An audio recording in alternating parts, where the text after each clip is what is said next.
Hola, mi gente. Hola, hola, hola. ¿Cómo estamos hoy? ¿Qué pasa? ¿No habla español? ¿Qué pasó? Hmm? What's up, y'all? I'm just trolling y'all. How are you? Welcome, welcome, welcome. Happy Monday. Welcome to Monday's episode of On the Block with Jen. Before I go another further, we have so much to cover tonight in this topic.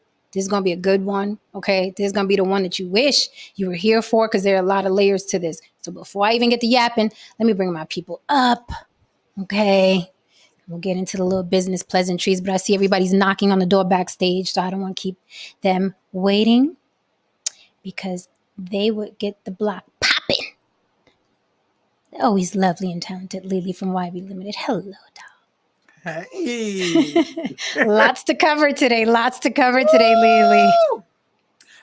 Okay, we're starting the week out with chaos. Yes, we are. And I didn't even realize this was going to be the topic, and this was the topic over lunch today. And I looked in our group chat, and I was like, I came to tell you my friend was going to find those videos, but I didn't know we was going to do it tonight.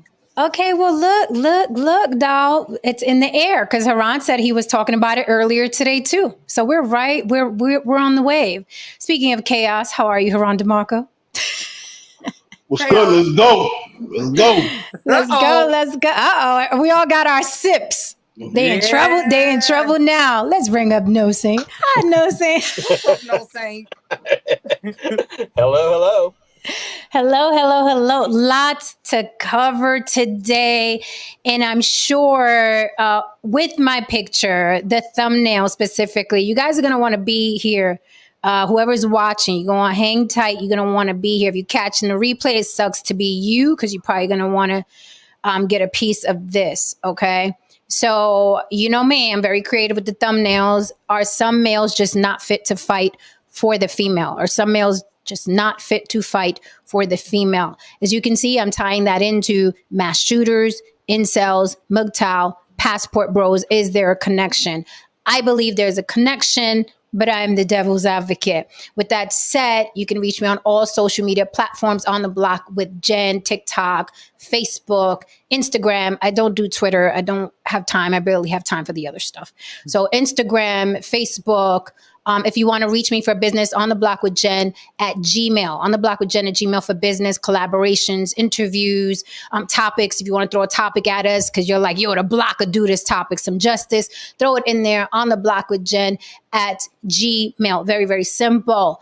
How you help me pay some bills around here with your support is you can buy me a smoothie, one of these, using Cash App on the block with Jen as well. Very, very easy to find on the block with Jen everywhere. This is going to be a good topic. And I promise you, I'm going to tie in, are some males just not fit to fight for the female? And I'm going to tie it in with the mass shooters, the incels, the mgtows, and the passport bros. I'm going to tie it in. I promise you. You just got to rock with me tonight. Also, if you want to support the show via a super chat. Thank you so much, Alpha Villains. You just came in as Exhibit A. You can support the show with a super chat. Alpha Villain says, just showing support to Jen and the panel. Keep your foot on their necks. We can hear. I can hear him. It might be you, A. You might be having something going on your side. A say we can't hear you, but we can hear you when you fine. Everybody can hear, right? Yeah, I can hear. Everybody can hear. AV, you can't hear me? Hey, you might have something going on. Check your speakers, check your headphones. Thank you so much for the super chat. AV was over at the Star Report earlier today, okay, giving his 2 cents. Haran DeMarco was also over there. I was just listening. I was falling back. I was letting the men do what they do. Believe it or not, I do that every now and then. And I was falling back, but it was a great topic on the Star Report today. Let me tell you, it was a real good topic. It didn't need me. Believe it or not, I insert myself when I'm like, they fucking need me in this conversation. They need me in this conversation because nobody's saying what needs to be said. But today, I gotta say, I fell back. The fellas handled it. Star handled it. You already know what Star does at the Star Report. But it was a great topic. His topic was the Clark experiment, the Clark doll experiment from way back. If you guys are not familiar, that's the which doll is prettier, which doll is good, which doll is nice, when they use the black doll and the white doll with kids. And we can imagine if even if you're not familiar with the Clark doll experiment, how that went, right? How that experiment went when you tell little kids which doll is nicer, the black doll or the white doll. It was a great conversation. Believe it or not, the ladies that came up, I was kind of like, wah, wah, wah. Like the ladies that came up, but my energy is, if you listen to Mr. Justin, is closer to masculine than feminist. So I agreed with the guys. I guess I was in my pick me mode, as the YouTube streets would call it. But I agreed with the guys. The ladies that came up, I was like, come on, lady. Come on. Cut the shit. Did Aaron get up there? Red flag. That's what I call him. No, I didn't hear him. I didn't hear him. He fits right into this mold of what we're talking about today. Oh, absolutely. Oh, yeah. Absolutely. You're so Saint. Yes, you are. His name is damn near spelled the same way of this mass shooter, but we're going to get into that. But I call him Red Flag. So, guys, check out that last stream the Star Report did. Is really, really freaking good. It was good. Great information. He called it a research show, but listen, they went in, and I was proud of my guys. I was like, go ahead. Y'all don't need me up there. We love our guys. I was like, let me fall back. Y'all need me up there. Sometimes y'all don't need me. A lot of times y'all do, but sometimes y'all don't need me. Absolutely, sometimes y'all need me. It's not a party unless you're there, baby. Thank you. All right, guys. So really quickly, I just want to go over, thank you so much to everyone who participated in Block Talent Battle. Lily, take that away. Let the people know what happened over the weekend, right? OMG, Block Talent Battle. If you all don't know, we are here every Saturday. This past Saturday, that was the 4th Block Talent Battle. And our winner, Myrna, she was able to collect her $100. She ain't even offer me nothing. She ain't offer me no Snickers bar or nothing, but that's okay. We still love her. And we had some people come out and perform, and everybody was phenomenal. Like, everybody was really, really, really good. So I'm pretty sure it's gonna be a really close battle. But if you weren't able to watch it, you could watch the playback. It's much more fun when you watch it live. So be here this upcoming Saturday and every Saturday at 8 p.m. We are going to be doing a Block Talent Battle. Tell your friends, if you're going to perform, have your friends come out and vote for you. You have 1 week. So whoever performed this past weekend, you still have some more time before the next show to get it in. If not, you're going to lose out. Just saying. Okay. So yes, meet us every single Saturday, 8 p.m. Eastern, baby. All right, guys, let's get into this because there's a lot to cover. Thank you for the research, No Saint, because I really didn't have time. I never fucking have time. And it's because of the way my brain works. But thank you for all the research because I didn't have time to go into that. And you see, I was quipping at you like, who said this? Who said that? No Saint, I don't know who did it. You're confusing me. Is it a K or a C? That's how my brain works. Come on, No Saint. Come on, chop. So thank you for me. You caught him in that mode, man. Oh, man. I think we've learned not to pay each other any attention around here. But that's why we get along, Lily, because we're like, that's just haram. That's just whatever. Right. And then after the dust settles, okay, 8:30, yeah, 8:30, okay, 8:30. Exactly. That is it. Like I'll start fucking rambling, and then Jay just like tune me out. I'll just start fucking. I like hurrah. Okay, so let's get into this, man. I know we're laughing, but there's a deep story. Of course, without saying, we have to report this because this is what we do. This is why we're here. But our hearts, of course, go out to the people who lost their lives, the families they left behind in the Texas mass shooting. The most recent one, I know there's so many mass shootings that were like, which one is this one? But the most recent one in Texas was absolutely horrific. This one is actually on video. Okay. I didn't post it. I'm not going to play it. You guys can go find that if you like.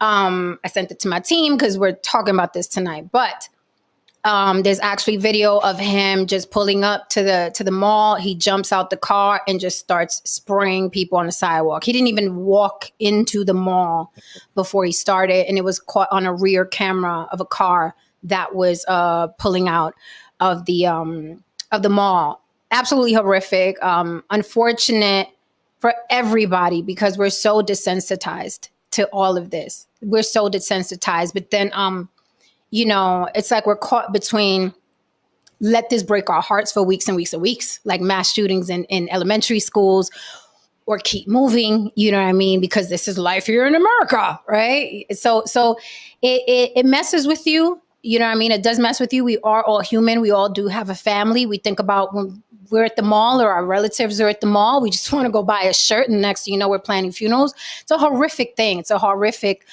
reality. So I wanted to dissect. You guys know I'm a huge advocate for red flagging the violent incels.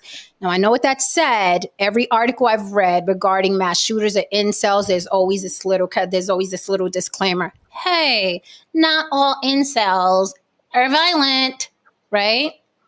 And that is true. But all mass shooters were incels. So do what you want with that information.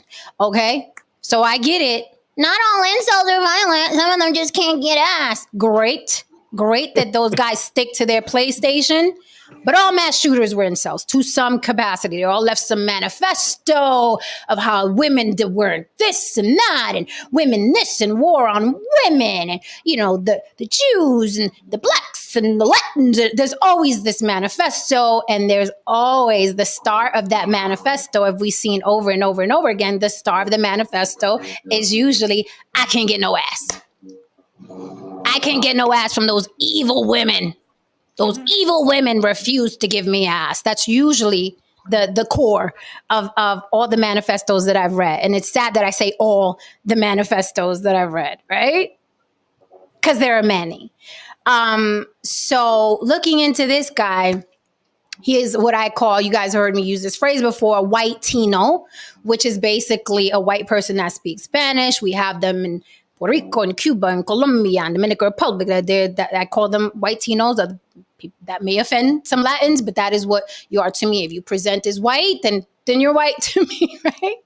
It's just my thing. You don't have to agree with it. You don't have to like it. It's just my thing. It's just the on the block with Jen thing and me, right? So I'll take full responsibility of it, but I call him white Tino. So this guy, this latest mass shooter is what I would call a white Tino. His name is Mauricio Garcia. All right, don't get no more Latino or Latinx or Latina than that. Mauricio Garcia, right? And of course, he left his colorful manifestos on social media like they all do. And then I'll pass the mic after this because I have so much to say about this. But this is why I say, do not play with these people online, red flag them. And I'm going to keep saying that. I'm going to get a fucking t-shirt that says red flag them. You have to red flag these people. And it's not about you snitching. It's not about you being a Karen. It's about you saving lives. Okay? It is that simple. It is life and death with these incels who are violent online. It is life and death. It is more than, oh my God, he called me a bitch.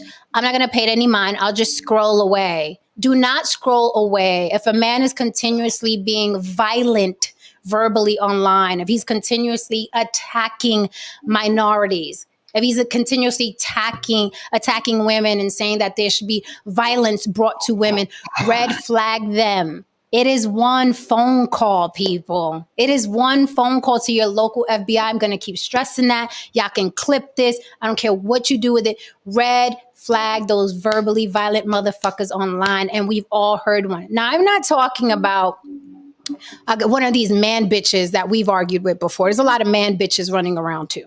Okay, a lot of man bitches. Testosterone is low in society. The soy boys are winning.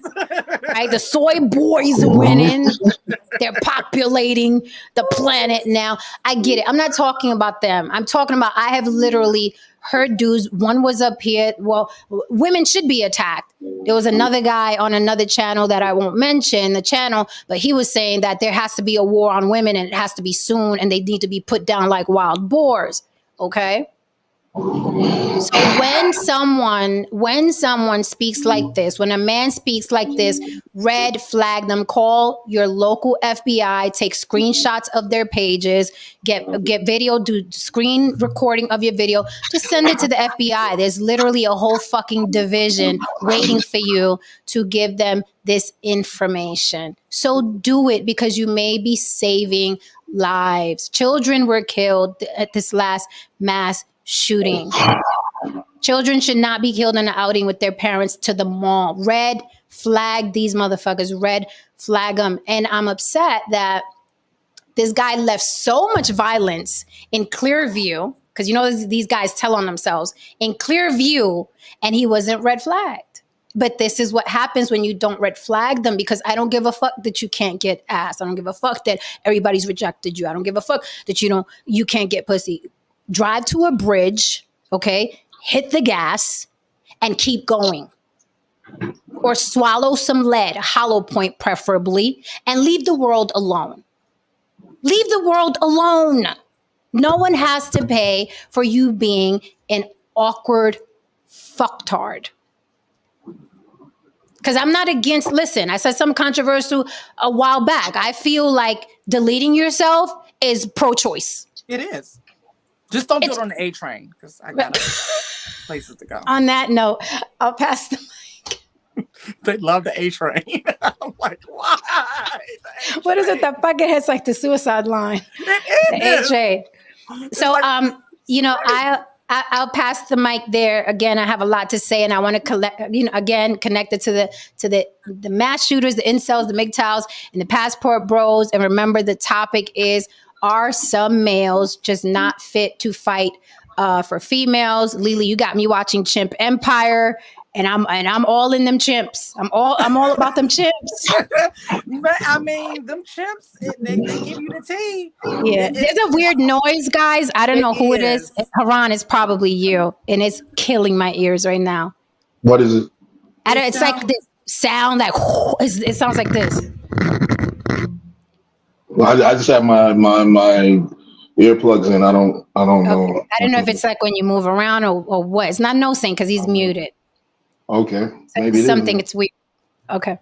Lily, you were saying, who wants to take the mic next? Because I got so much. I'll be here all fucking night. Who wants to take the? Go ahead. I'm gonna be short for a second. I'm gonna come back because I have more to say, but I'm gonna just start it with this. Okay.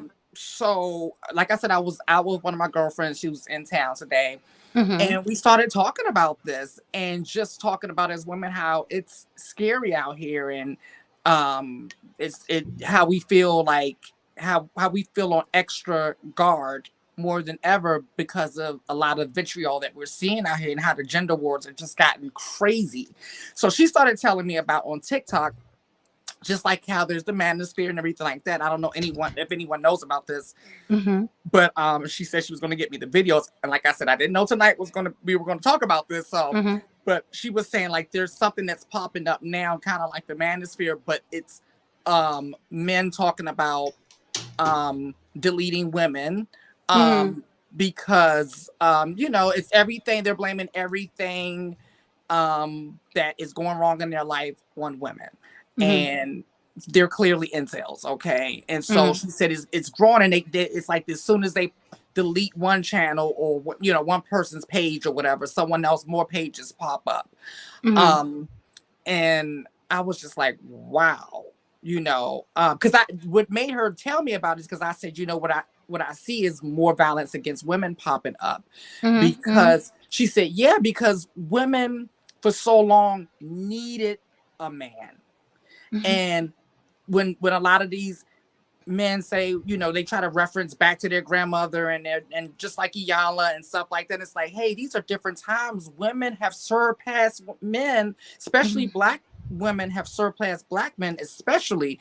And so because and then you add that onto the fact that women are hypergamous, right? So they do all of this work, they get to a certain tax bracket, and they're just like, okay, I can take care of myself, and you want to come with some bullshit? No, thank you. And then go on about their life. And so a lot of these men aren't able to handle these modern women who don't give a damn, right? About your ring, about your relationship. And a lot of these men are becoming unhinged. She said, unhinged? They got pages popping up everywhere about men wanting, and they're like just rallying around. I'm like, that is scary. Like, where are these men? Where do they live? And I'm gonna be honest, Jen, when you first said that about the FBI thing, that was the first time I heard it. And I was like, really? And I didn't judge it. I didn't think anything over. I just knew it was new information. And you know how I feel. I put something on the shelf. So I put it on the shelf, right? And then somebody came up here one night and I was like, ooh, well, hold up now. Right. This looks like an exhibit A. Like, this is somebody that seems like they're coming unhinged, like they're not getting what they want out of life consistently, and they're tying it to women. And I was like, wow, is this what it looks like? They're really out here like this? Because prior to doing this show, I wasn't on YouTube. I didn't I wasn't tuning into any panels. I was kind of green. I live in a bubble, okay? Outside of this show, I live in a bubble. So I was just like, these people are really out here. Anyway, so after that, that's when I took what Jen said off the shelf. And I was like, yeah, these guys got to be red flags, seriously, because, and then since then, there has been an even more of an uptick of violence toward women. So I'm going to pass the mic with that. Yeah, and it's not, and I just want to piggyback off that. It's not going to get any nicer because, like I said, people like YouTube let these guys live their best lives. Facebook lets these guys live their best lives. This guy was posting on Facebook. Okay, it wasn't behind closed doors. He was posting on Facebook like a lot of them do. He was on YouTube like a lot of them are. And I'm not just talking out the side of my neck here. I'm not only the hair club president, I'm also a fucking client. Okay, I've called on 3 motherfuckers, okay, who made it easy for me because they had records. A lot of these clowns have records. This guy didn't, but a lot of these clowns have records. So I am not playing. Hear the words that are coming out of my mouth. Red flag these motherfuckers who are showing violence to women online with abandon, blatant. If they're doing it online, they're not afraid to die and they're not afraid to get arrested. So why are you sitting there like a good little victim, like, oh, let me just scroll away. I'll just block him and ignore him. Red flag them, because you could be saving the life of many people. I can't even say one person, because remember, mass shooters means masses, right? So you could be saving the lives of other people, and I'm very passionate about it. Red flag these motherfuckers. All of you have an FBI office in your city, a stone's throw away. They're waiting for the phone calls. They can't do it all. So if you interact with one of these animals who's mad at the world because he can't stick something other than a prostitute, red flag them. I pass the mic. Okay. I'll go. No, say, okay. Hi, Mr. Justin. I see Mr. Justin pulled up really quick. So, oh, your page got disabled. Oh my God.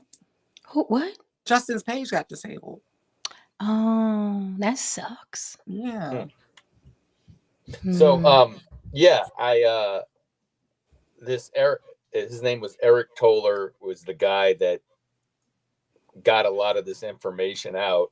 I just want to give his credential. He works for Bellingcat, which is part of the it's an open source digital research techniques to investigate topics around the world. He focuses on investigating into Russia and Ukraine, including research into Russian intelligence. He works for the University of Kansas, and he speaks. He's got a master's in Slavic. So the reason that's important is because all this stuff, most of the stuff that he posted, he found the shooter was posting this on a Russian website that is more open. Like, they're not going to flag you for saying these things. Now, he didn't have anybody really seeing it. I mean, it wasn't like he had a lot of followers. He was just posting pictures and rants, and he even posted photos where he was surveying the mall like 3 weeks before he did this, all on this Russian website. I sent Jen his sort of rant against women that we're talking about. Oh, I'm gonna read it. Okay, good. It's quite colorful. Yeah, quite colorful. And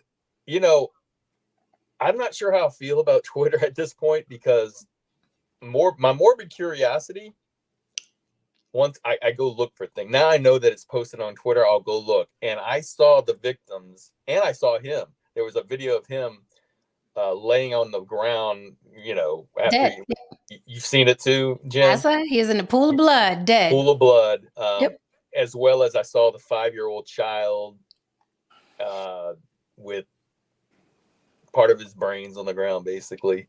And it's disturbing, but at the same time, it's like Jen says, I'm wondering if we're getting numbed, because now we're seeing shootings.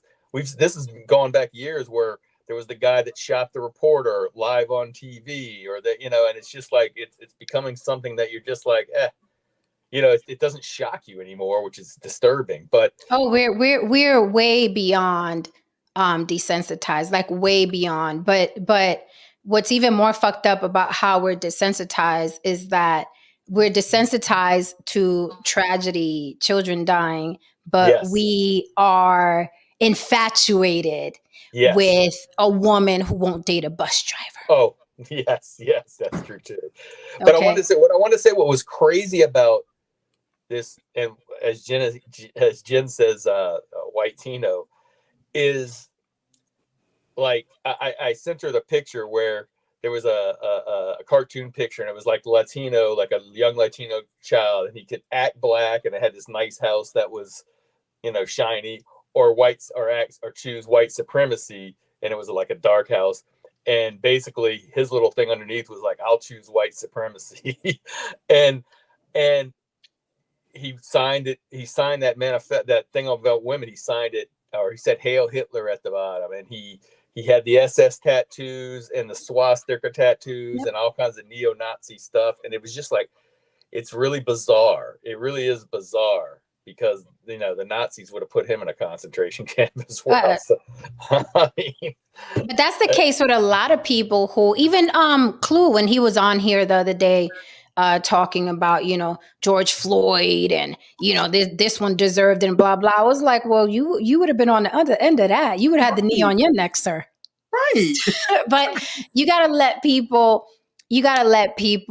be ignorant. We can't do anything about that.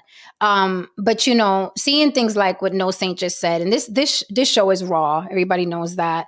Seeing a child with their brains blown out, seeing this guy laying in a pool of blood. This is what I'm talking about. You could prevent if you red flag these man bitches. That is what you could prevent. So the next time you're interacting with some animal on social media, and he's talking about women should be attacked, and he's talking about the war on women that's coming, and he's bragging about his weapons, because they all brag about their weapons. The one I'm talking about specifically, and you know who I'm talking about, No Saint. The only reason I don't name him is because he's connected to someone I have respect for. But, you know, even he has said things like there's a war on women, and there's coming, and you better be ready for this war on women. And but red flag them motherfuckers. Red flag them. Red flag them, because you could be preventing the death of innocent people, innocent children. So don't think it's just another argument and some asshole is calling you a bitch. If he's talking about attacking women, and there's a war coming, and he hates women, and he owns weapons, and there's red flag him. Like, what more do you need someone to say? What more do you need someone to say? I just want to add something I found, and this was off of different reports. It wasn't from this this guy I'm talking about in particular, but he was living in like one of those hotels that you pay, I guess, weekly. They found out. So, and what Jen's going to read you, I mean, he kind of complains in that about the lack of being able to get resources. You know, I'm sure it all had to be with, he was 30 something years old, and he felt like a failure in life. You know what I mean? And he was going to take it out. And plus he had the ideology as well, all these different hate ideologies. And so, like, he hated black people, he hated Jews, and he hated women. And I'm gonna add to that too. A couple of things. I like what New Diamond said here, that it's a warning of caution for what's ahead for the summer, and that's actually how our conversation started, about how we need to be extra safe this summer. And that's Yeah, that's what brought that up. You know, another thing in addition to this, when No Saint mentioned about the guy feeling like a failure in life, right? Mm-hmm. Have you noticed with a lot of younger people, but right now I'm going to talk about young men because of this particular topic, but young people, period. But like it's like when they turn in their early 20s, I'm talking 23 to 20 something, just to say 20 something, how they start talking about how old they are and how they're failures and things like that. I don't know who they're comparing themselves to, or maybe just things on social media. And I guess they think they're supposed to be further along in life than they are, you know. And then in addition to that, a lot of them are socially awkward. A lot of them are socially awkward. Shit. And I mean, like, seriously, I sit back and wonder, I'm like, for a lot of them, like, seriously, those AI dolls, they need to come out ASAP, because that's going to be because I can't picture them, even if they're able to secure a date and get someone in front of them, I don't know if they'll be able to secure another one or finish that date.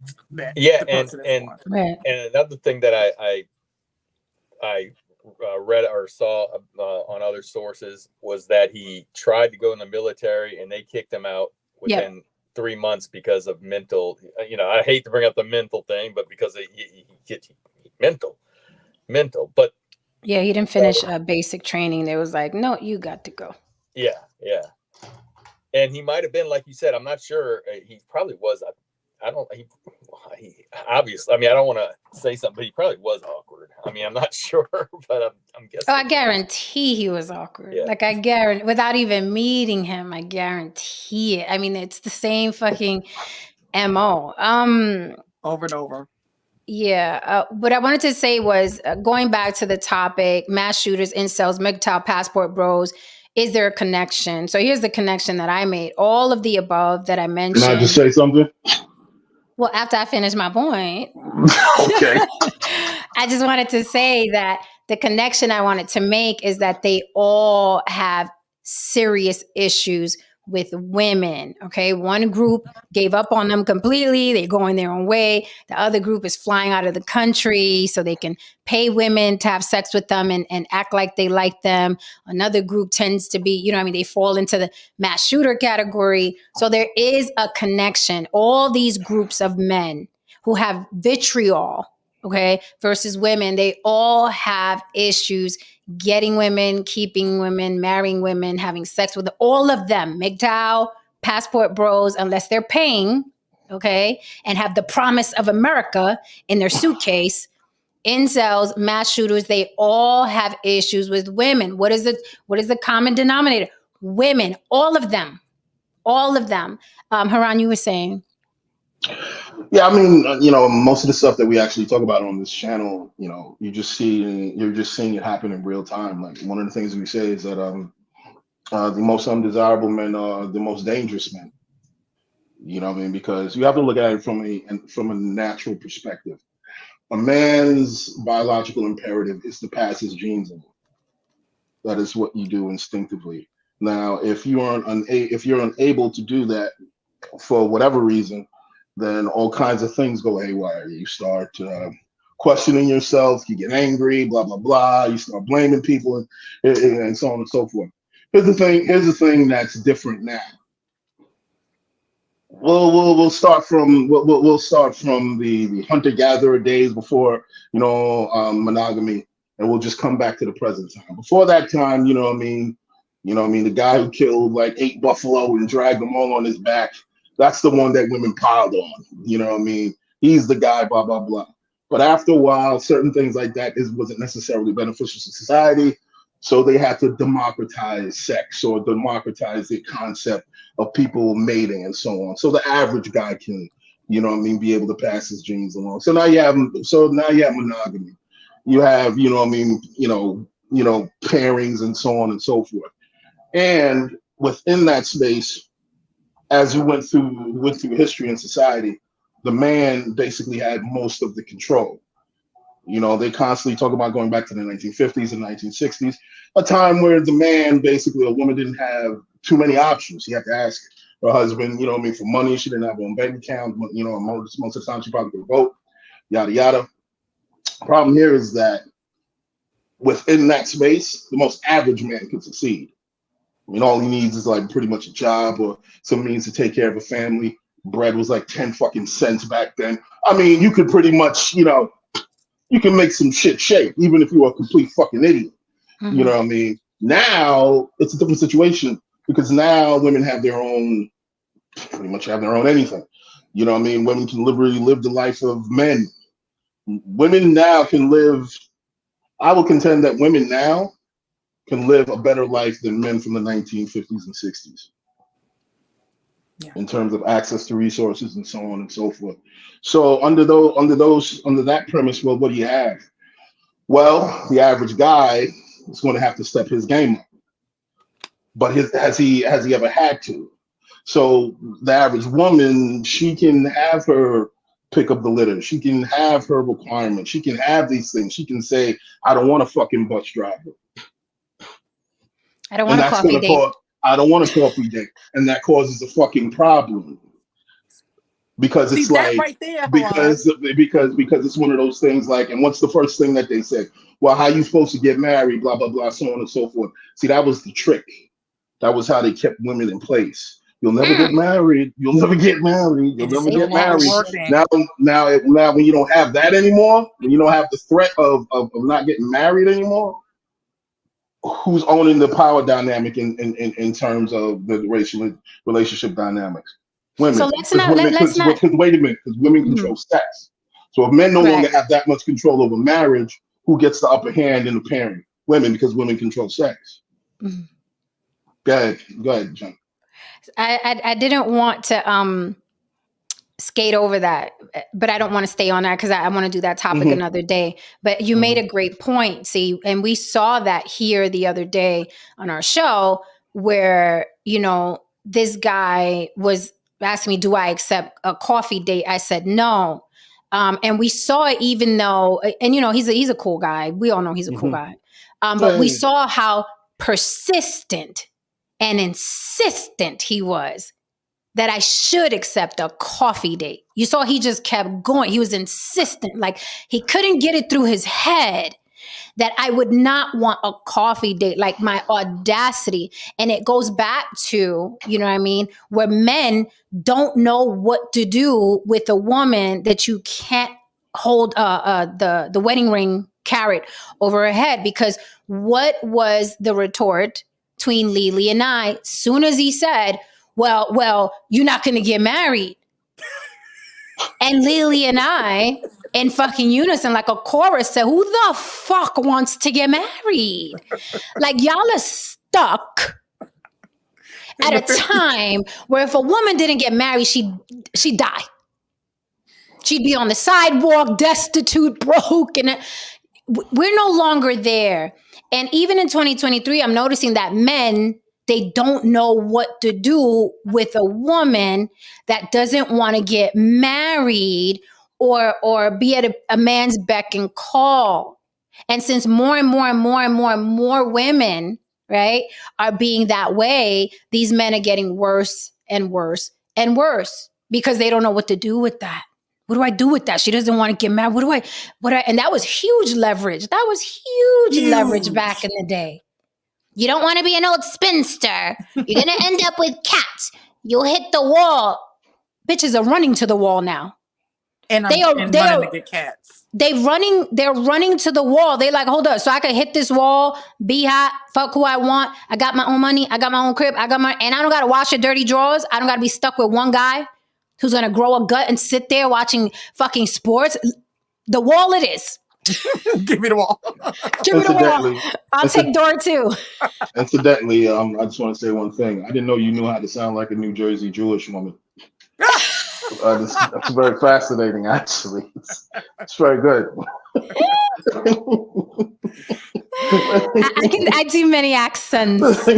I observe people. My favorite is the passport bro accent.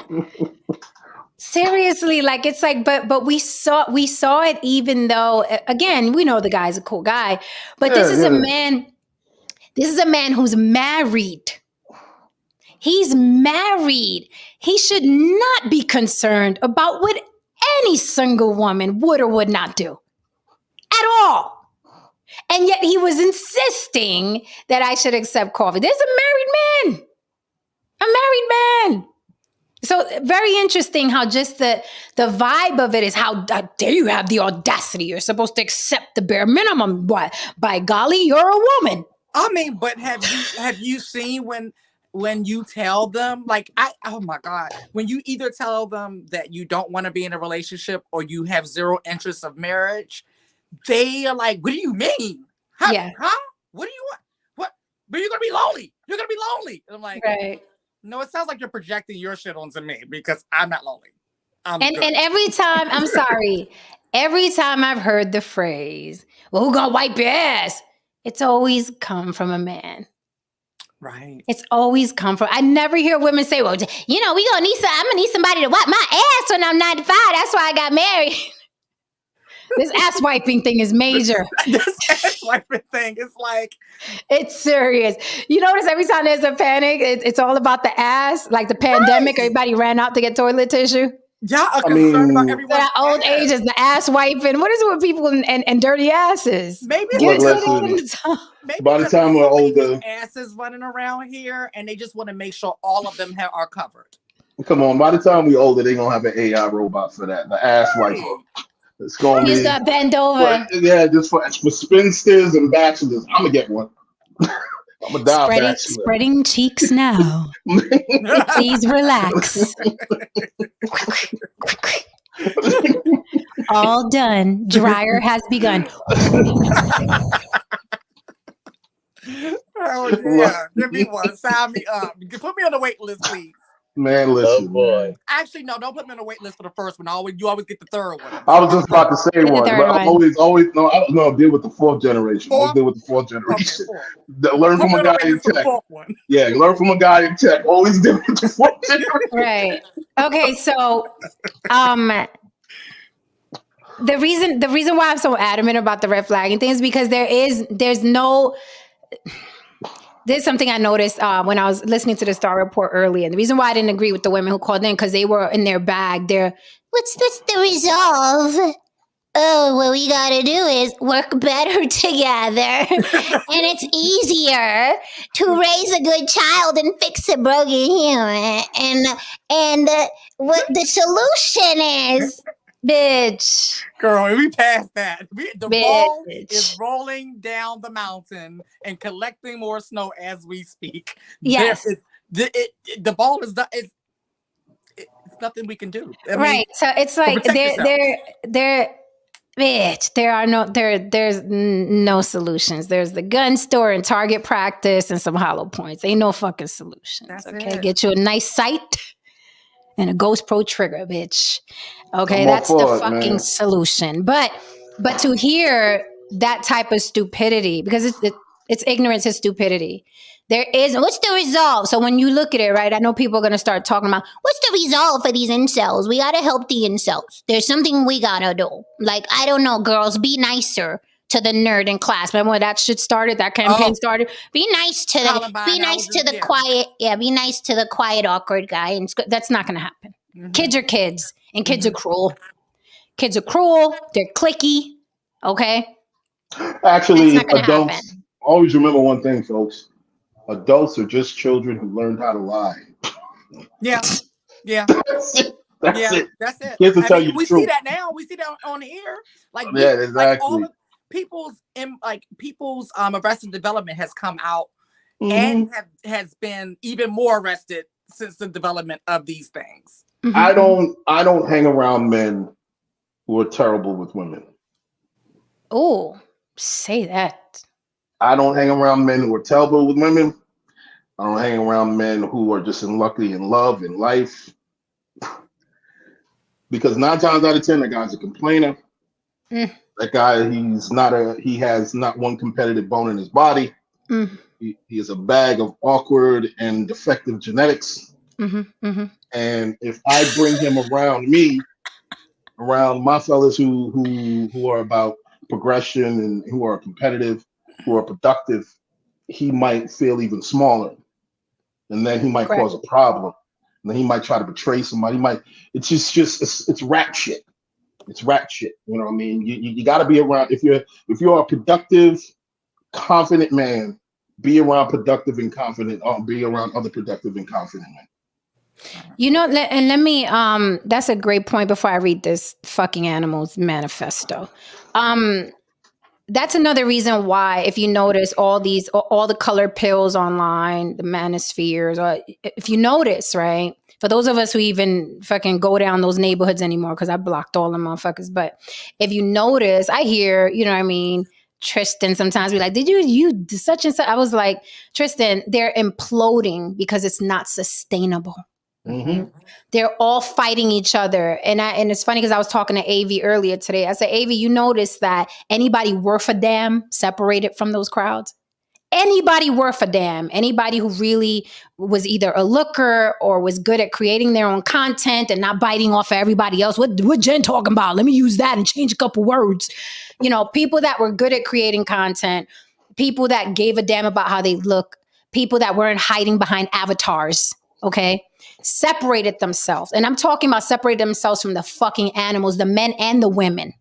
The men and the women. Because there's a bunch of Sasquatch beast ass bitches on here too that are women causing chaos everywhere they go. But when you look at what they look like, you're like, oh, no wonder. Makes sense all the time. It makes perfect sense. And my father told me, like everybody's father told, don't fight ugly people. They have nothing to lose. Mm-hmm.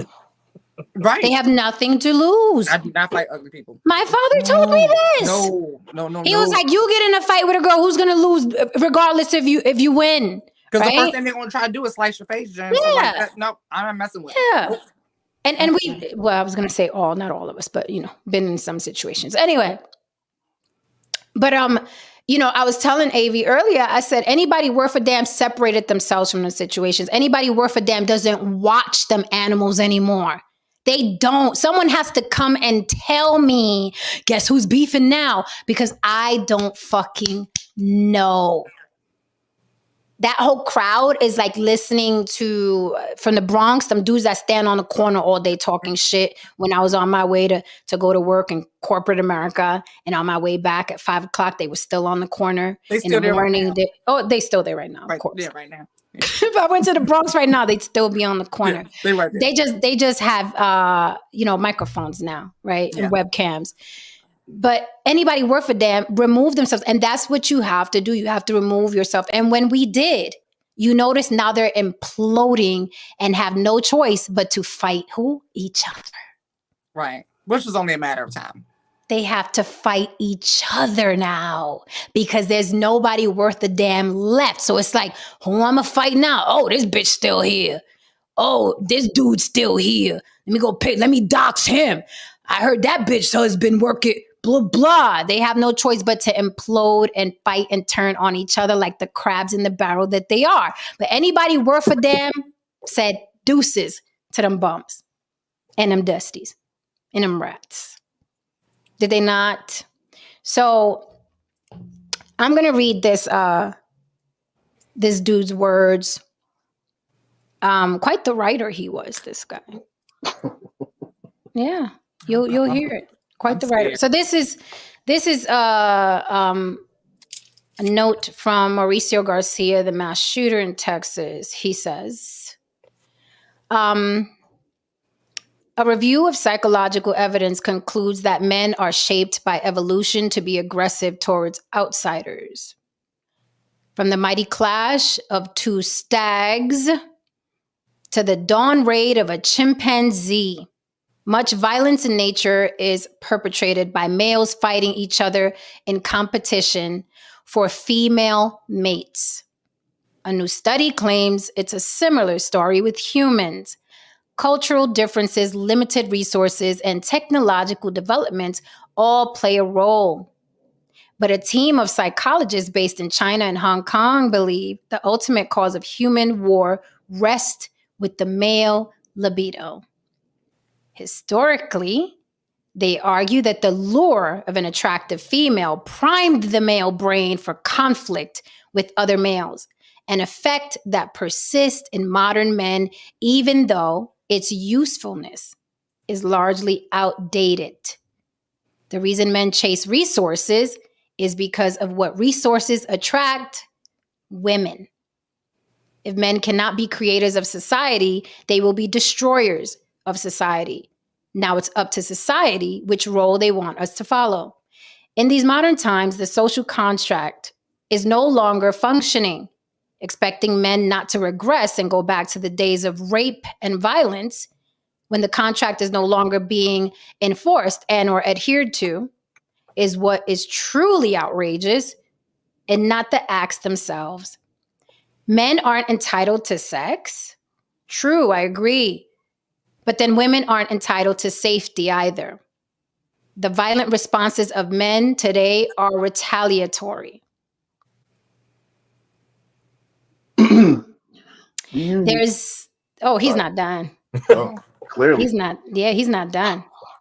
He wanted to So make sure he here, got it so all here right. again, really quickly, and it's just a little left, but here again, we're talking about men, what? Retaliating against women. This is why I say red flag. Okay. Retaliating. That's a strong fucking word. Yeah, he said retaliatory. It's just retaliatory. If men are violent towards women and they're thinking about rape, it's just retaliatory. Right? There's no real motivation to bother trying. mgtow, passport bros. There's no real motivation about it trying to be a hard worker, to be civilized. When your reward at the end of the day is to get married to used goods, red pill, who is likely only settling for you because she's aged past her prime and has a ton of baggage, those disgusting women with the baggage and past their prime. As cold as a glacier in Russia in the dead of winter. This motherfucker's Hemingway. Conclusion. Everyone who tells us variations of sex is not a big deal needs to die. Be forced into lifelong celibacy. No exceptions. Hey, I'm celibate. It's not that bad. Been there. Disenfranchised males equals self-destructive males. I don't care about getting a girlfriend anymore. I still want sex, just not a girlfriend. Because I don't believe any more women are capable of genuinely loving a man. mgtow. What is overtly normal and what is covertly normal are two very different things. For example, in public, normies, I guess we're the normies, guys.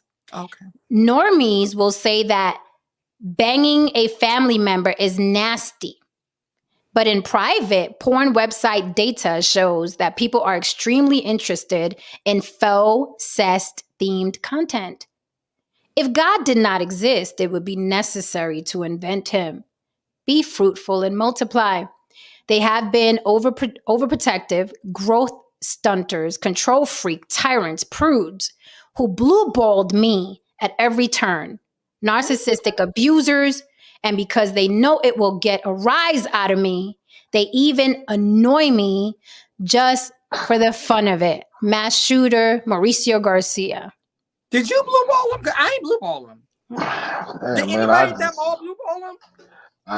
I mean, now before we dissect, have we not heard all these points on several YouTube channels?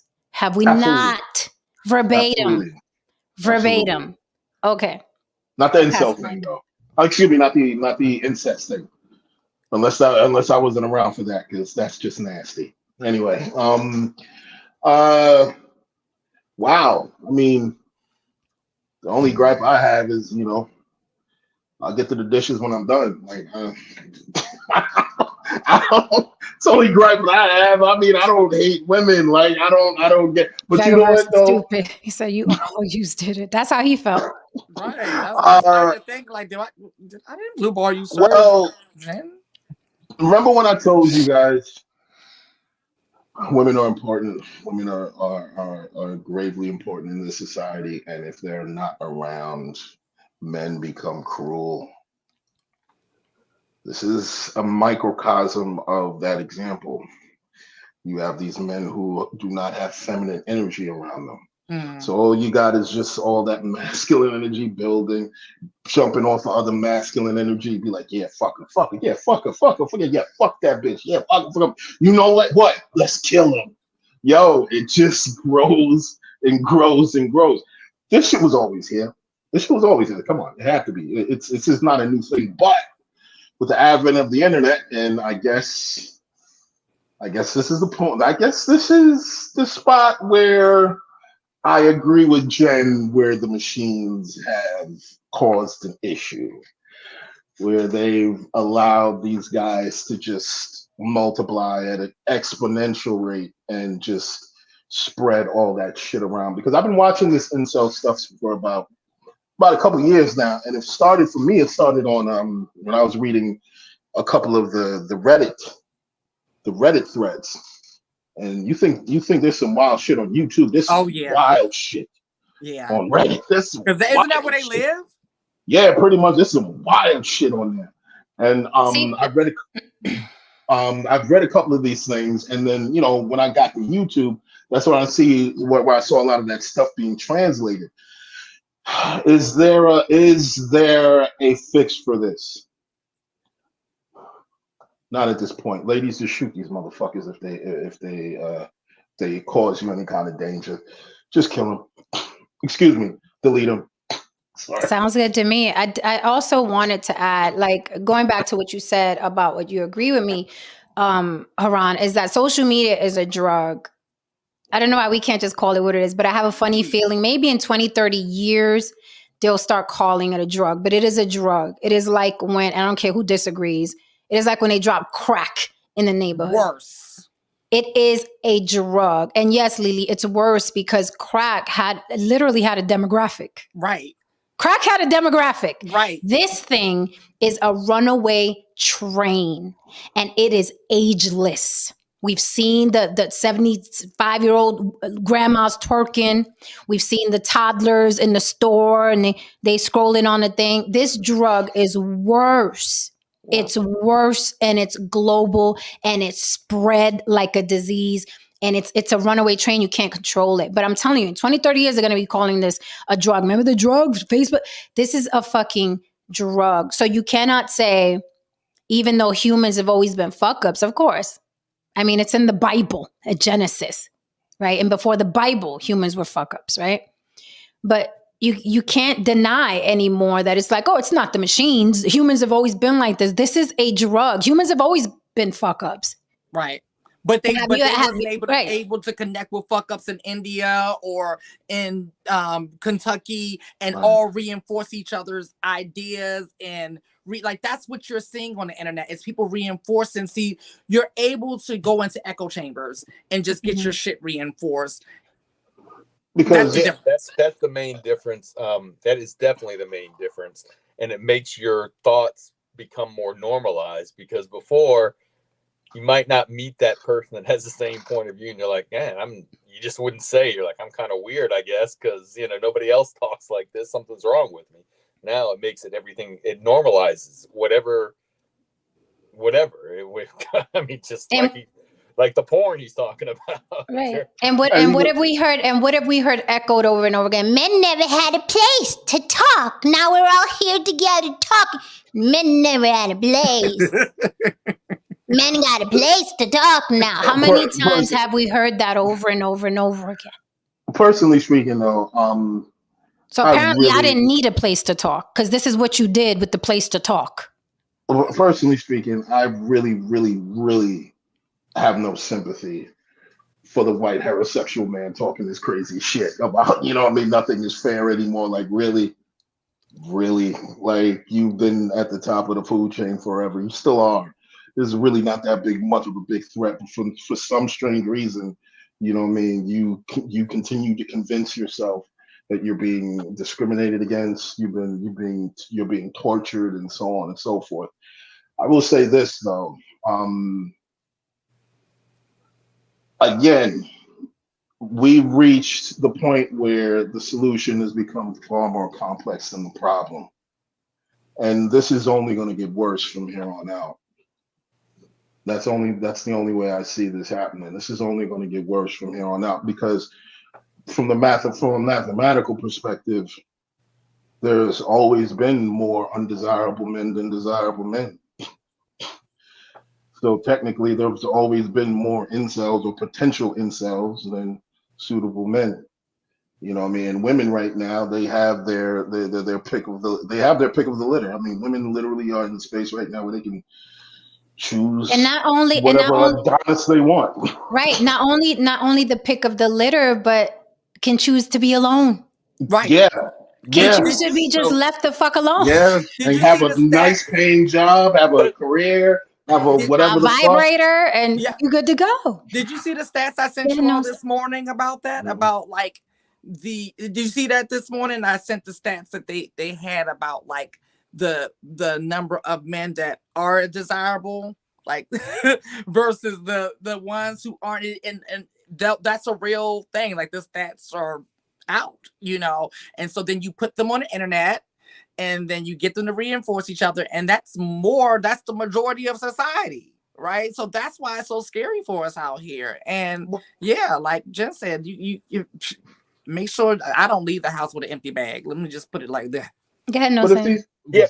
Yeah, I just want to say a couple of things. One, something that Haran said, and then so I totally understand what Haran's saying about, he doesn't feel sorry for the white people that are complaining, which he has.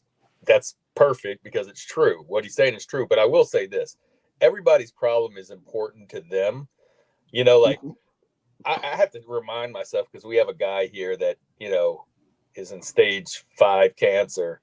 And every time I'm feeling sorry for myself, even though it's my own problems, I have to sit there and kick myself. But that guy comes into work and he's got a good attitude. And I'm like, what am I complaining about? And the reason I say that is this Latino or white Tino, whatever you want to call him. But That's just me, no saying. He's Latino, right? He's doing the same thing that the white people are doing, that's saying it's not fair anymore, because it's not like it used to be, even for him. Like, things have become more difficult, right? So those blue collar jobs aren't there anymore. So it's not like Haran, like you were saying, back in the 50s or whatever, you can get a blue collar job and that's all you absolutely. need. No, you had a good life, And your wife didn't have to work.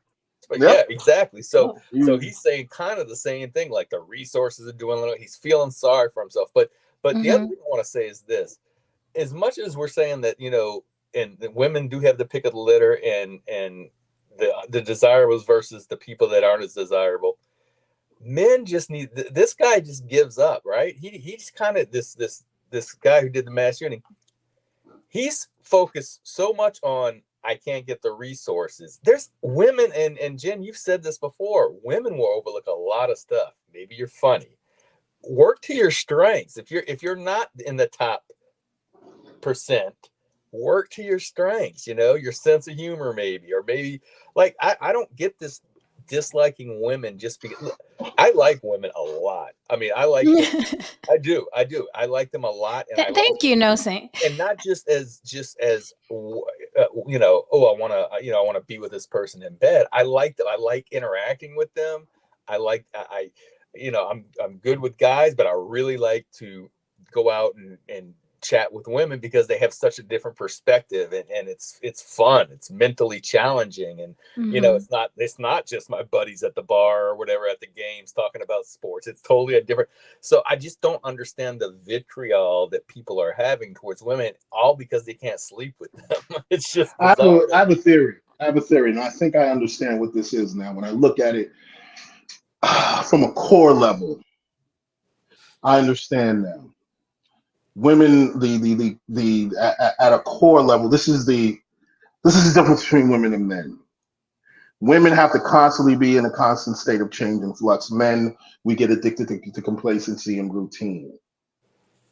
Women have to constantly be ready to change. You got to change your eyeshadow. You got to do this. You got to do that. Blah blah blah. You always got to buy some new shit. You know what I mean? You always got to, look a certain way. You got to keep up with your look, Jen.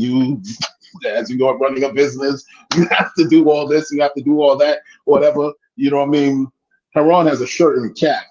Right. That is why when we get with a guy, that you're absolutely right. Great fucking point. That's why when we get with a guy, we're like, we're going in the cabinet. I'm like, this aspirin expired 5 years ago. Five fucking years ago. Yeah. We tell you, and you know what we tell you? You know what we usually tell you? There's aspirin in there. Right. Yeah.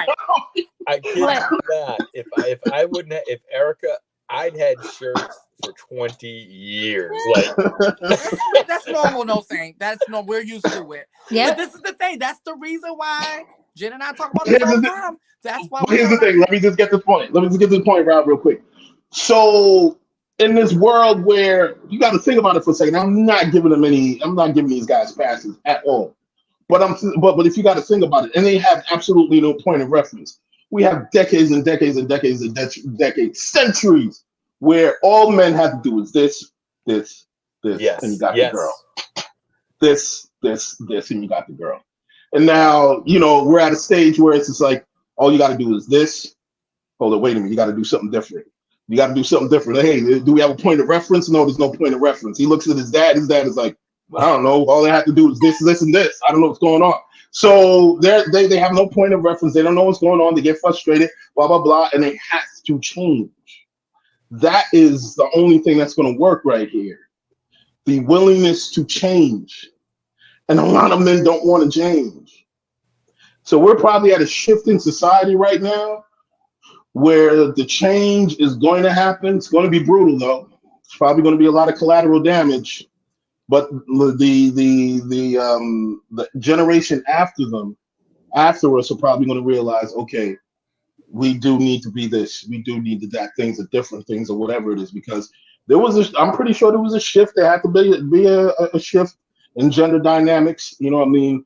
Long ago, maybe before us, that had to happen, and then we are where we are right now. But there has to be a change, and there has to be evolution. Jay Cavassier says there's going to be a slew of these incidents before things automatically course correct and smooth out. Just brace yourself and weather the storm. In the meantime, stay vigilant. Yeah. Prepared. Absolutely. The reason why he falls under white to me is because even in the little meme that he posted, he had the two choices. For a young Latino, the choices are act black or become a white supremacist. He chose white supremacy because it's very easy for a white-tino to present as white and be white. And that's why I call them white-tinos. Right. It's very easy for them to choose to wake up in the morning and be like, I'm just going to do this white thing. That's what I'm going to do.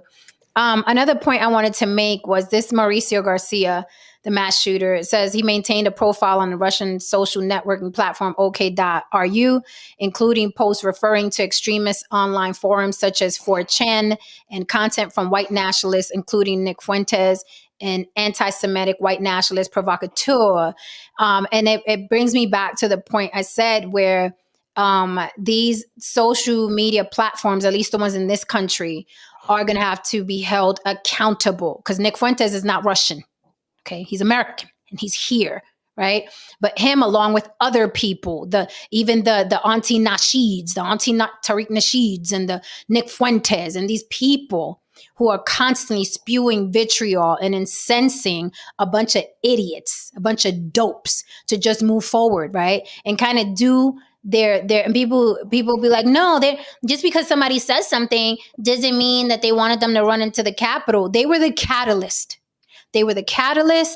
And the social platforms allowed it. So there's a lot of motherfuckers that are getting away with murder, right? In between. They're getting away with murder in fucking between. Like Trump should be in jail.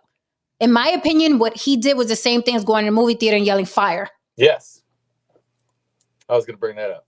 Yes. To me, it's the equivalent. So if this guy, how is it that this guy can fucking reference Nick Fuentes, and Nick Fuentes is sitting somewhere having a bagel like nothing happened? These incels, these mass shooters, these mgtows, these passport boys, they are following these men and they're hanging on their every word. And I think there's going to have to be a law in place that if you were spewing out this type of violence and vitriol, it doesn't matter that you're sitting in your ivory tower. You need to be charged. It says it right here. Mm-hmm. 4chan, white nationalists, including Nick Fuentes. These are the men and the platforms that these guys are beating off to day in and day out, day in and day out, day in and day out. And they're all sitting in their fucking ivory towers. Mm-hmm. Well, not anymore, because you see now they're starting to get confronted when they're out and about. So. Yeah. But you know what's I want They to hide add behind their security. Yeah. I want to add on to Haran's point is we were talking, me and my friend earlier, we was talking about the Hollywood strike. And like, you know, when it comes to things like that, her and I was just like, okay, we just got to pivot and do something different and keep it moving, right? And she was talking about how like a lot of the guys are like, oh my God, what are we gonna do? What? And the women are just more like, so I'm like, wow, Haran, you have a point there, because that's what she was talking about earlier. How we just like we've been pivoting our whole life. When you're talking like this is what we do. Like, okay, time to go somewhere else. Like it's no big deal. And we do it quick too. Jacob Voxia, use a lie. Use a lie. Capital L, capital I, capital E. Use a lie. If I went in your house right now, I'd either find some expired mayonnaise or some fucking expired aspirin. Something would be expired, or your underwears would be around from like 5 years ago. You a lie. You a lie. If you own a penis, sir, there is something expired in your home right now. Use a lie.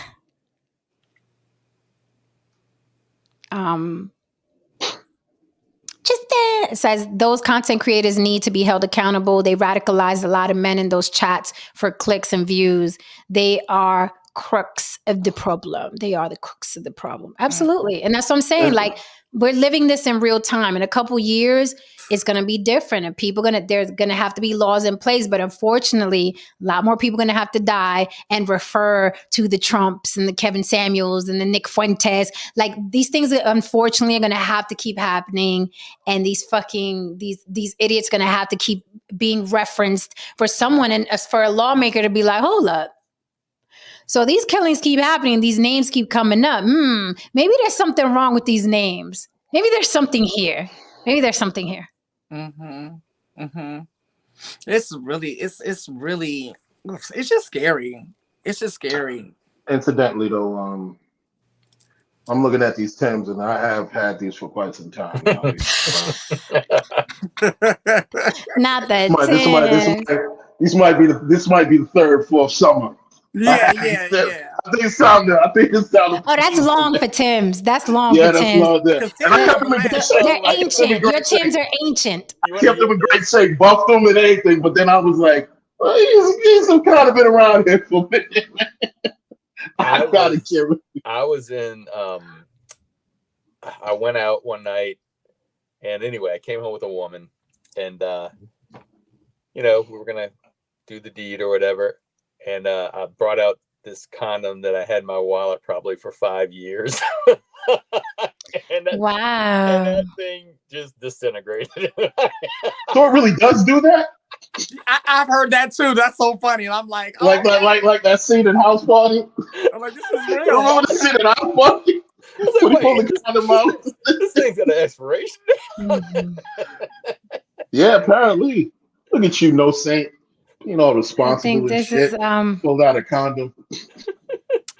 This person here, I'm sure it's a man, because men are always freaking whining in the chat. It's always a man. Both men and women in the States are prideful and messy.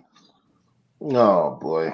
The idea of both men and women in the States are prideful and messy. The idea of getting out of the States is to get away from you all. Passport bros need to shut up and stop telling assholes to travel. I thought passport bros were the assholes traveling. My bad. I was telling the girls the other day, I'm like, it's just so easy to get women now. All you got to do is just like work on yourself, go work out, get a good job, shut up, and just walk in. Right, it's really simple. And they'll feel the energy, and you'll get something. You might not walk out with what you want, but you'll get something. You'll have more action than this guy with the manifesto. Trust me, I promise you.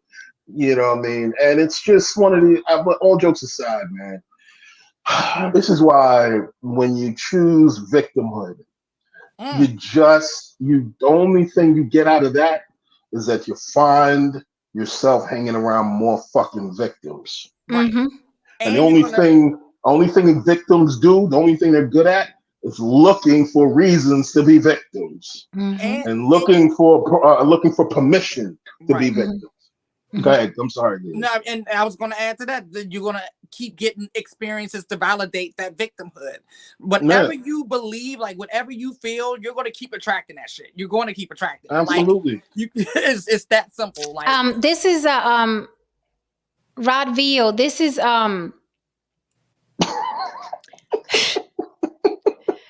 Hi, Dios mío. Okay, let's read this. oh, okay, wow, all right.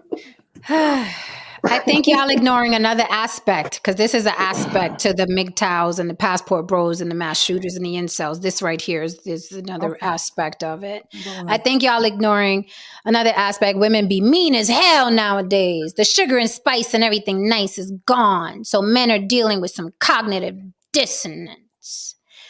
This is again the entitlement that men feel to women, right?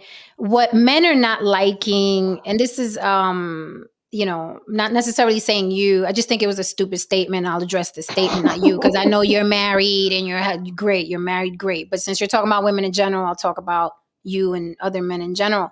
But this is the sense of entitlement that men have always had. So what they're seeing, right? They're like, women are mean nowadays. What they're actually seeing is women that are not at your beck and call and submissive and mousy and quiet. See, men are used to women being second class citizens. Okay. Ain't you bitches not used to vote and stay in the kitchen and cook and have babies? I don't like this mean shit. And it just be a motherfucker got a job now and she's happy that she got her own job and home place. And you know what I mean? It's raising that's mean nowadays. No, what you're used to is women being beneath you, beneath your foot. So anything that's not that is ugh, it's cringy. What's It's mean though? cringy. But what's I mean? I don't know what he means by mean exactly, but I want to walk down the street the way men walk down the street. Okay? Rod, when you see a man walking down the street, you're not looking at his ass. You're not saying that he looks nice. You're not saying, "Hey, can you smile?" I just want to walk down the block the same way you'd look at a man. That's how I want to walk down the block. But men are conditioned and used to thinking that women are property and less than. You could talk to them at random. Women don't want that, and the women that do want that, y'all don't want. Why doesn't that get through to y'all? The majority of women do not want to be bothered. Women stiffen up when they walk by men. Mm-hmm. I don't care how nice you look. Women stiffen up when they walk by men because they're like, this motherfucker gonna say something. Just want to walk. And then you have to process how you're gonna respond to him. Do you have to be nice because you don't want to be deemed as mean, right? When you just don't want to fucking be bothered. And I'm saying here today, all the men that are watching, leave women the fuck alone. And during the Me Too movement, I heard men saying the most beautiful thing. Well, fine, we just ain't gonna talk to y'all then y'all gonna complain. Do it. Do it. Stop talking to women. Stop approaching women. Stop. Because women, when they like, and I'm talking about the majority of women. I'm not talking about the pick-me's. I'm not talking about the unattractive women that y'all ain't even checking for. Because them unattractive women, they all like, oh my God, I want him to talk to me. I hope he talks to me. The pick-me's as well because they dying for a ring. You've convinced them that they'll be worth more if they get a ring on their finger. But the majority of women are on another fucking level. The majority of women are like, oh, it is different now. I'm so happy that it's changed. Stop approaching them. Leave them the fuck alone. Right. When in doubt, don't approach at all. When a woman likes a man, she will let it be known. This ain't 1910 where we got to drop our skill. Right. Women don't do that no more. When women are interested in a man, they make it obvious. So when in doubt, okay? Because there are signals. Women give signals when we're attracted to a guy or we're interested. We give signals. Stop being a fucking dunce, okay? A Neanderthal. Stand up straight and learn to look for signals. Learn to look for signals, but stop talking to women. Stop talking to women. Don't even compliment them. Well, all right, so I won't compliment. Don't Don't do Well, it. if you Jen, well, in order to look for No. signals, in order to read signals correctly, you have to understand social cues. yes. Oh And in well, order then. to do that, in order to do Gotta that, leave the house. You gotta get off the internet. you have to work on yourself. You got to be around people. You got to watch people. You got to understand how to conduct yourself in a conversation. I personally, this is what I personally feel. I think most men are just not ready for women right now. They're not. There's so I many think other I things think that need they to be should just take doing. a year. I think they could just take a year, maybe 2 years, maybe 1 or 2 years, figure yourself out. Maybe go to the fucking, I don't know, go into service. Who knows? You know what I mean? You know, go to the gym. Don't go to the gym. Something, but it just take like 1 or 2 years. Yeah, yeah. Maybe you should just go your own way. Go your own way, and MGTOW. Go yeah, ahead and yeah, yeah, yeah. MGTOW. Just MGTOW. Maybe the MGTOW shit is the one sensible shit in all of this shit right here. Just Maybe don't you shoot up a should. mall. Don't shoot up There a you mall. But go go. on There you MGTOW. go. Please Go your go own towel. way. Figure out what you want to do in your life. You know what I mean? You know, really, really have a plan. And then after you do that, and after you are settled in who you are, then come back to the world and maybe go on a date, maybe not. I don't know, but I just emotionally, it just seems like a lot of guys just are. So just kind of all over the place. They don't have a strong sense of self, and then when you don't have a strong sense of self, it's just you're in the toilet. I told you earlier, Jen, and Mm-hmm. this goes for black men. A community is only as strong as the self-esteem of its men. So if the community is fucked up, that means the men are, you know what I mean, don't have a strong sense of self. Right. You know So what I before was we go ahead, Lily. well, you know, I've made this statement about, well, a few times about a woman who's successful and beautiful and a high earner and all of those things. I before all of like recently, I've always said, you know, that's difficult for her to date. Mm-hmm. But over this past week, it showed me how much vitriol a lot of men have for that type of woman. I seen it a whole nother level of it this week. The fact that so many people have been deleted this week publicly, and most stories don't last 24 hours now. And the fact that a beautiful, successful woman refuses to go out with a bus driver is such a topic, is indicative of what we're talking about today. Mm-hmm. Like that energy and that hate that's lasting, that's taking us through a whole week, is coming from somewhere. Right. I want to acknowledge these two comments that Tristan made because they're very, very, very important. The first comment was, nobody has to be nice to you. It's not a law. Move around, sir. I think that for too long, the word nice and women have been synonymous. Like a woman's supposed to be courteous and do the giggle for you and be nice, right? So if a woman is just being normal, just a normal person that doesn't want to be bothered, then she's a bitch. It's cognitive dissonance and she's not nice, right? When I'm just trying to get to work, sir. I don't want to talk to anybody. But I don't know, guys. Have you ever put your headphones on with no music so a motherfucker wouldn't talk to you? Every day, every single day. Yeah, actually, I yeah, don't leave the house without. Okay. So I've done this that. is, I mean, we do it in the gym. We do it when the music's not playing. Yesterday, I work out with a mask on, right? This motherfucker's in my comments talking about, oh, I think people that still think they could get the COVID, bitch. First of all, I wear a mask. So bitches like you don't talk to me. Because when you have a mask on, people don't talk to you. See, as long as you see this on my face, you want to come talk to me. But it's not that I'm being mean, is that I'm in the gym to fucking work out. And I don't want to have small talk with you, no different than a man who doesn't want to have small talk. I want to get in and get out. You know, John, Why it's do a very I have to be like this in the gym to make you feel comfortable, so you feel like I'm nice or there's no cognitive dissonance, I'm not mean, right? Women owe you nothing. And I think men really, please, you are raising sons. Teach your sons that women are human beings. They are not an accessory. They're not something that has to make you feel better. And they don't have to be nice. All they got to do is be decent human beings, but they don't have to be nice to anybody. And Tristan also says, if you're saying that is creating cognitive dissonances in those men, then those men never saw women as human beings. I agree. It's like if you see a man like that, you're not going to think twice, right? A man will just walk by another man and be like, and that'll be enough.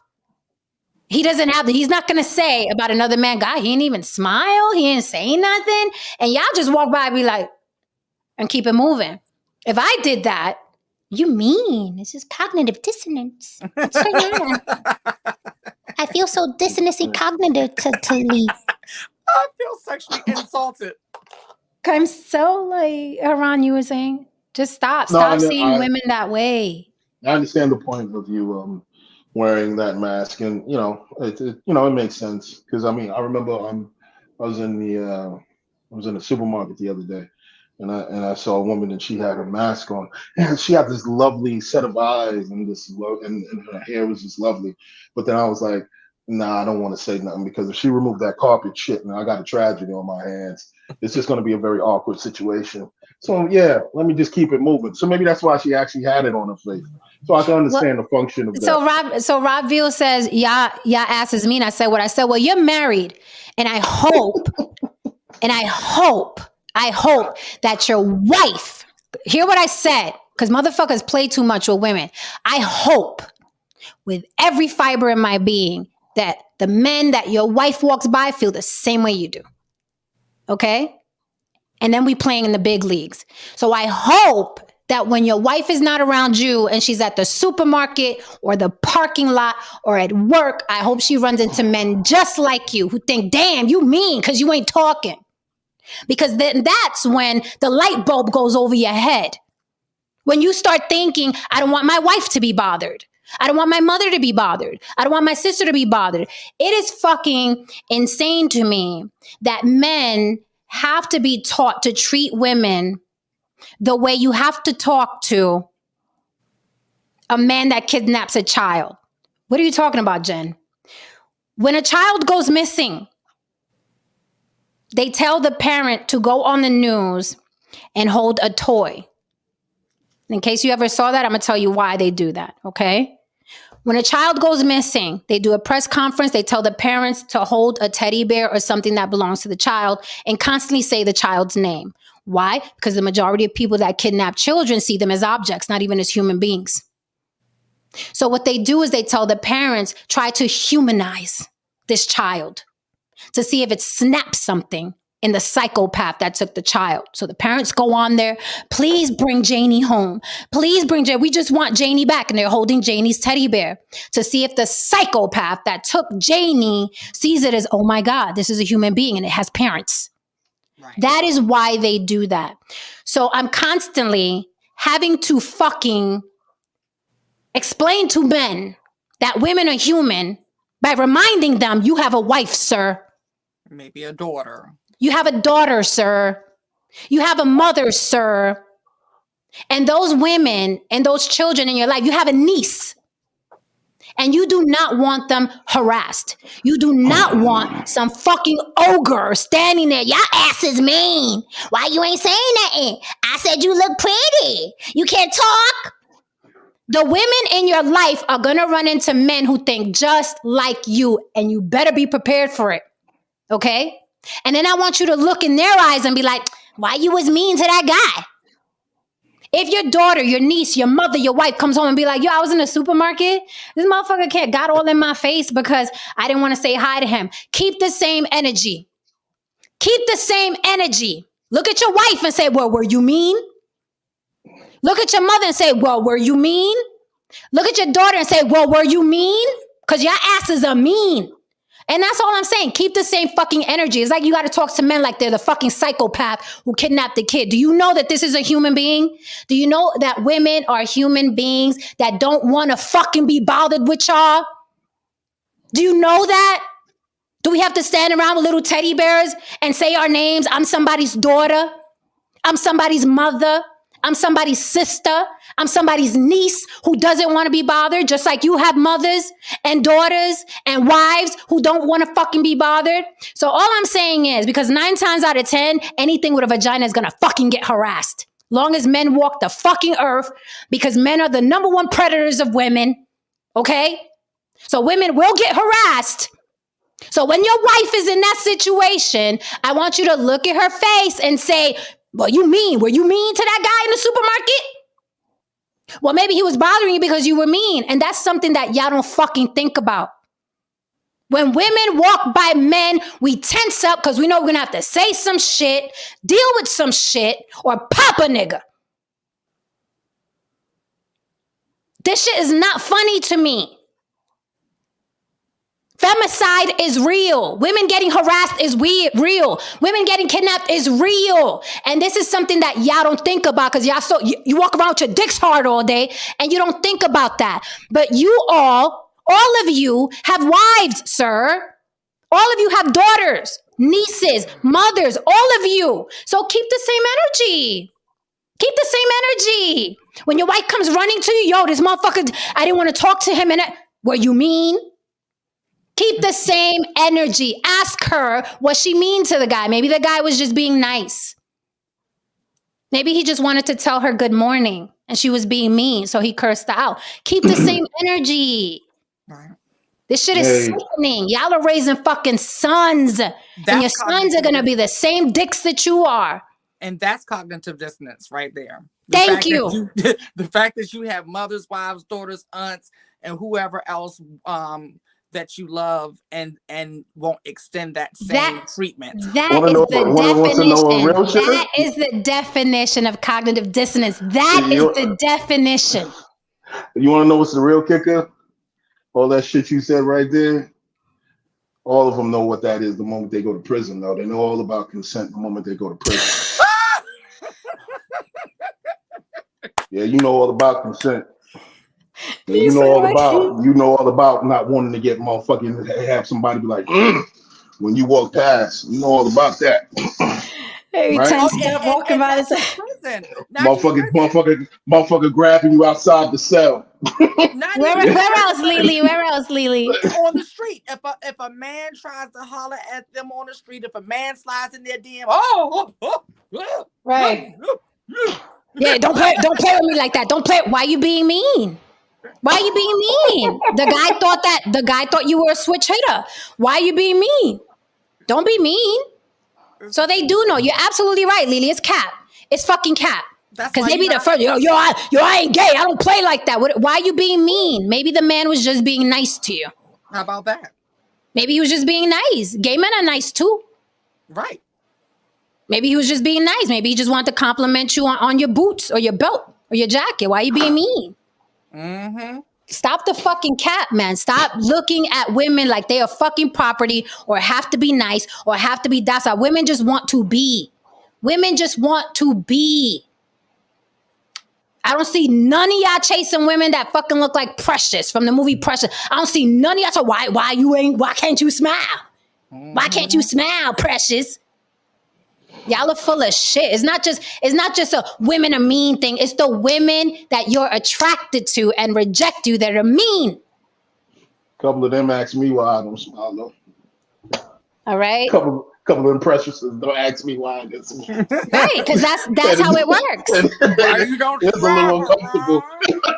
That's how it fucking works. This shit is fucking ridiculous. We in 2023, dudes still talking about women are mean. No, women don't want to be bothered. If someone is being mean, that's a cue. That's a social cue for don't fucking bother me. That's a cue. Not interested. Or if I do this, right? Don't want to be bothered. I'm just trying not to get a brick thrown in my head. Okay? I'm like, I just hate. I hate the selective awareness. The selective awareness. Vega verse said he had a gay stalker once. Shit, it's crazy. Oh, that's what I'm talking about. Manny Lynn. There you go. That's what I'm talking about. Man, listen. Ooh. Oh.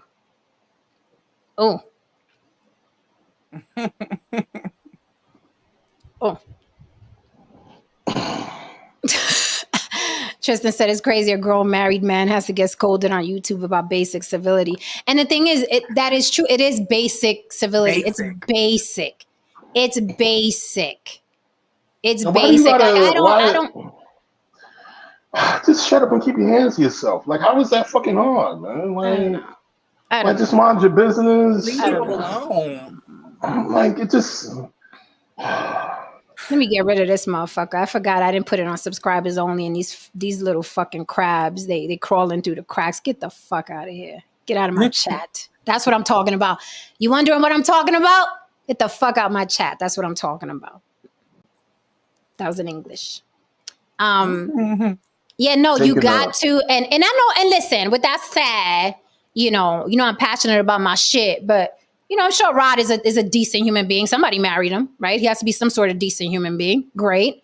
But I'm just saying, I'm speaking in general, men have to stop viewing women that way. It creates a dangerous environment for us. Because you could be the nice guy who just wants to say nice shoes, but you're creating an environment where it's perpetuated, and you're raising your sons like that, and your brothers are seeing you act like that. And it's like one big smorgasbord of stupidity. I have a question.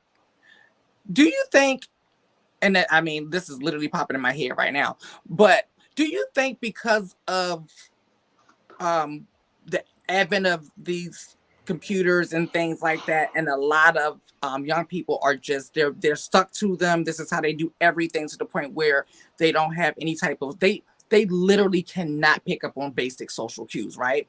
Do you think it's time to implement some type of social school? You mean like school? No. Like within school? Yeah, like within somewhere, like actual base, just focusing on shit that we find basic, that we take for granted, that goes over our head because it's just like putting on your shoe. Like, it's not like that for them. Like, they'll put on the shoe like, okay, do I do that? Like, it's not basic for them. We take it for granted. I think it's time to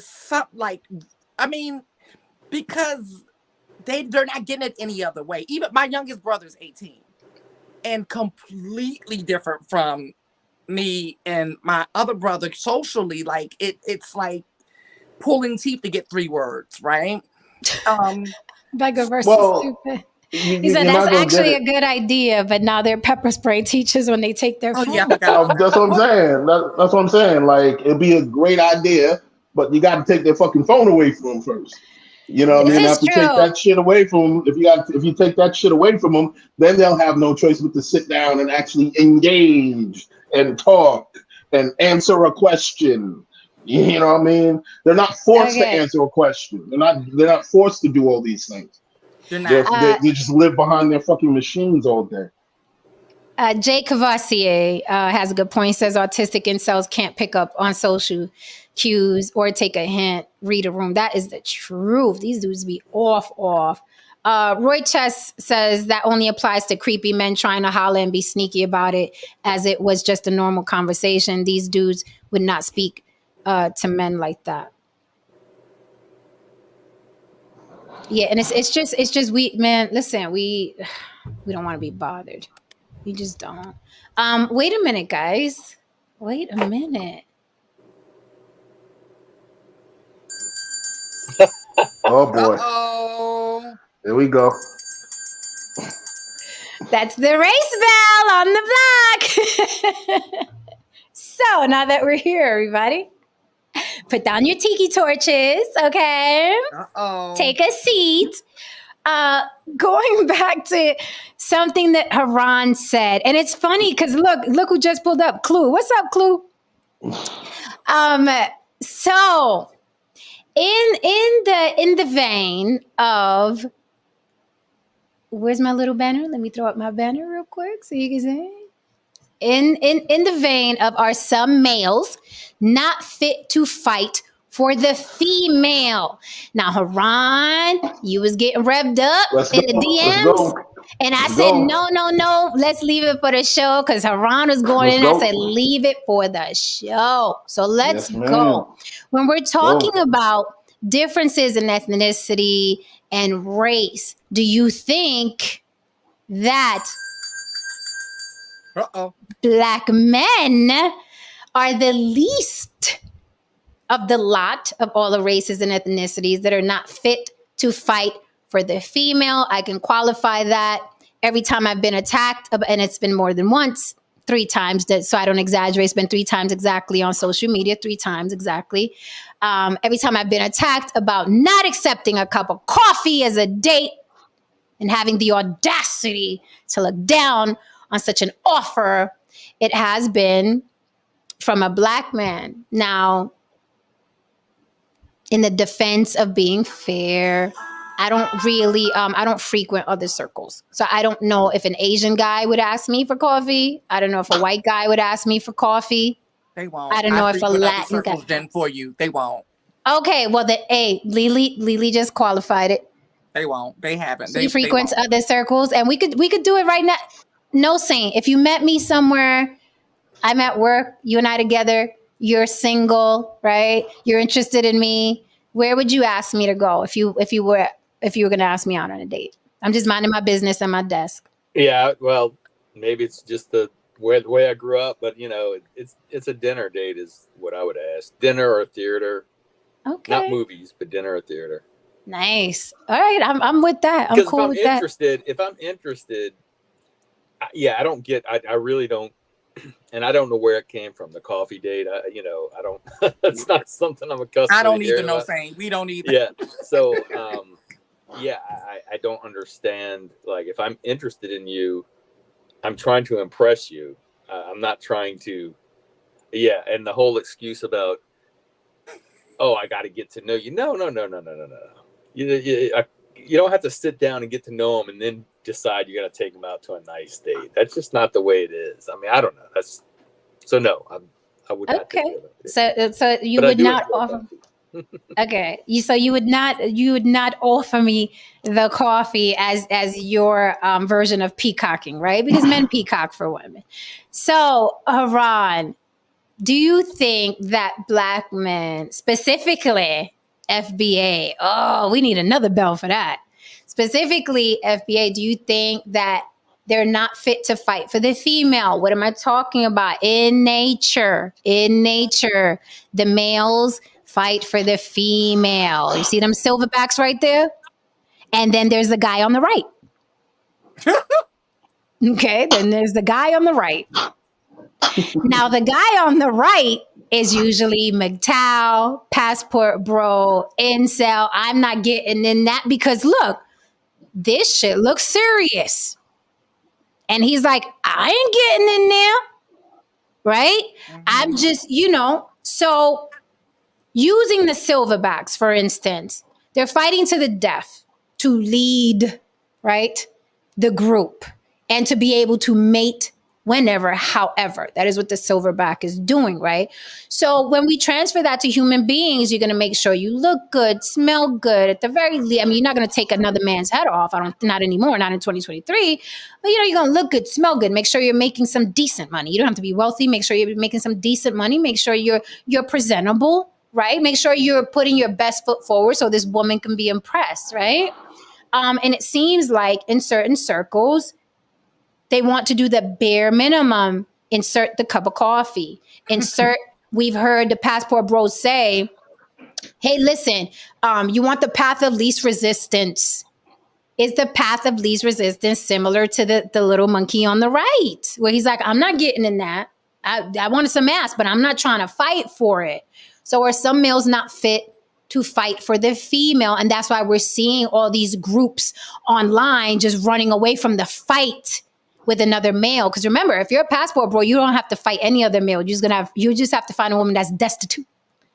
There's no fight. There's no confrontation with any other male. You're not going to have to meet her father and get his approval. You're not going to have to meet her brothers. Okay. You're not going to have to fight a guy who wants her too, long as you have an extra 20.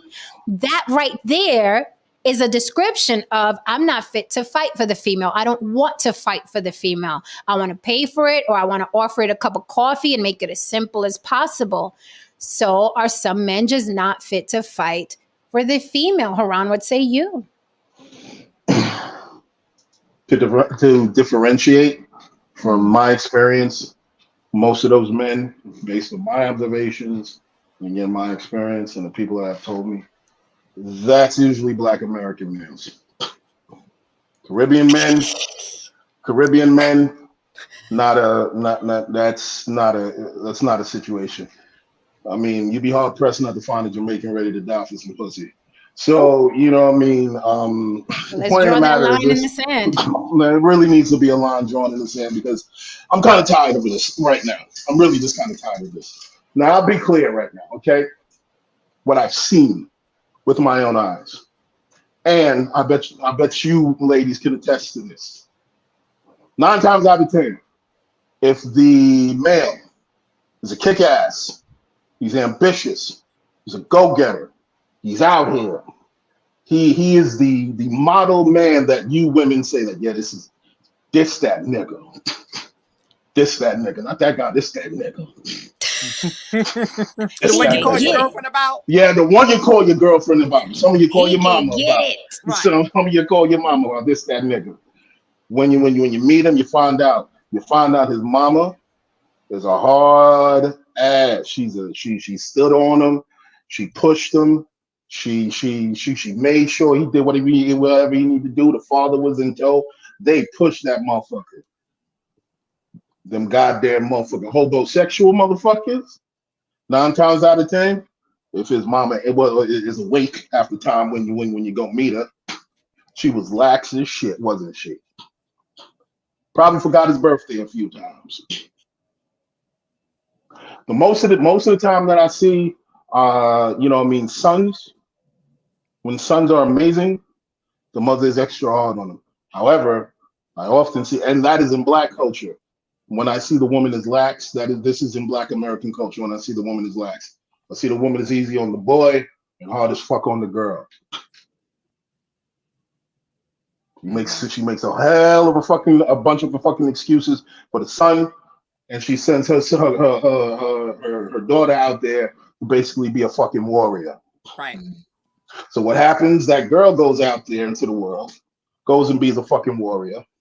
After a while, she's pushing, she's going through the fucking storm, and then her female imperative kicks in. Like, goddamn, I need a man to really rest on. Just I need some masculine energy. Well, you're shit out of luck because you know what I mean. If you run into a black man, that man's most likely looking for another mama Right. because Because he's been coddled. he was conditioned and coddled his whole motherfucking life Mhm. he didn't have excuses made for him. He probably pepper sprayed a couple of motherfuckers in school and everybody and his mama actually probably made excuses for him, all kinds of shit. So yeah, that guy goes out into the world and he is in no shape or form a well-functioning individual nor an adult man, as opposed to Caribbean black men. Some of these Caribbean black men, they get their asses beat if they don't do well in school. Mhm. Parents will fuck you up. Like, it's real shit. So they go out there and they conquer because the idea, especially in Jamaican culture, it is a very hyper masculine and black supremacist culture. Jamaican culture very much is. How Mhm. many Jamaican men have you ever met in your life with poor self-esteem? Right. Because he can have no teeth, but he gonna think he is the best thing to ever. Pussyclat. Right. So I end on that right now. Pass the mic on that. No, I couldn't agree more because I've been seeing it as a Black American. Exactly, Tristan. Bring a C home. Jesus Right. fucking Christ. I've been seeing it, but I'm gonna tell you not only that, but I've been seeing it forever. And whenever you say something about it, just like the degeneracy gets defended, that gets defended as well. And it's like the lengths that people will go to defend mess and our community is just weird to me. I've never understood it because, and now we're here. Okay, now the chickens have come home to roost, and everyone said, "I don't know how we got here. What's going on? What's going on?" Who put that there? Who put that there? Who put that there? Did you put that there? Who put- Since we're here, I just want to put this out here, ladies. Fuck it. Let's just go for it.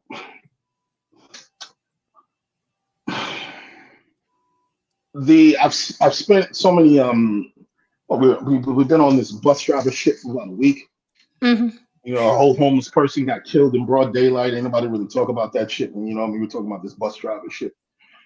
And at the core of that existed a push for, I'll just say it, a lot of Black American men to actually be better, to be better. That's what this was about. And there was anger against that. Right. Now listen, I've been seeing this shit growing, and you know what I mean, and I'm here really to defend my immigrant people, my family, people like Jen's family, people like Jen's dad. Look, the black Americans built this country. They built America. They are deserved reparations. I will admit to that. However, you built it, but you had everything taken away from you, and you allowed it to be taken away from you. You harp on the fact that the white man threw you out of the home, correct? In the 70s with the During welfare in the system. 70s, in the 70s with the welfare system. Okay, let's run with that. But you left. You allowed yourself to be thrown out of the home, though, and you allowed the black woman to basically be the head, be the head of the community.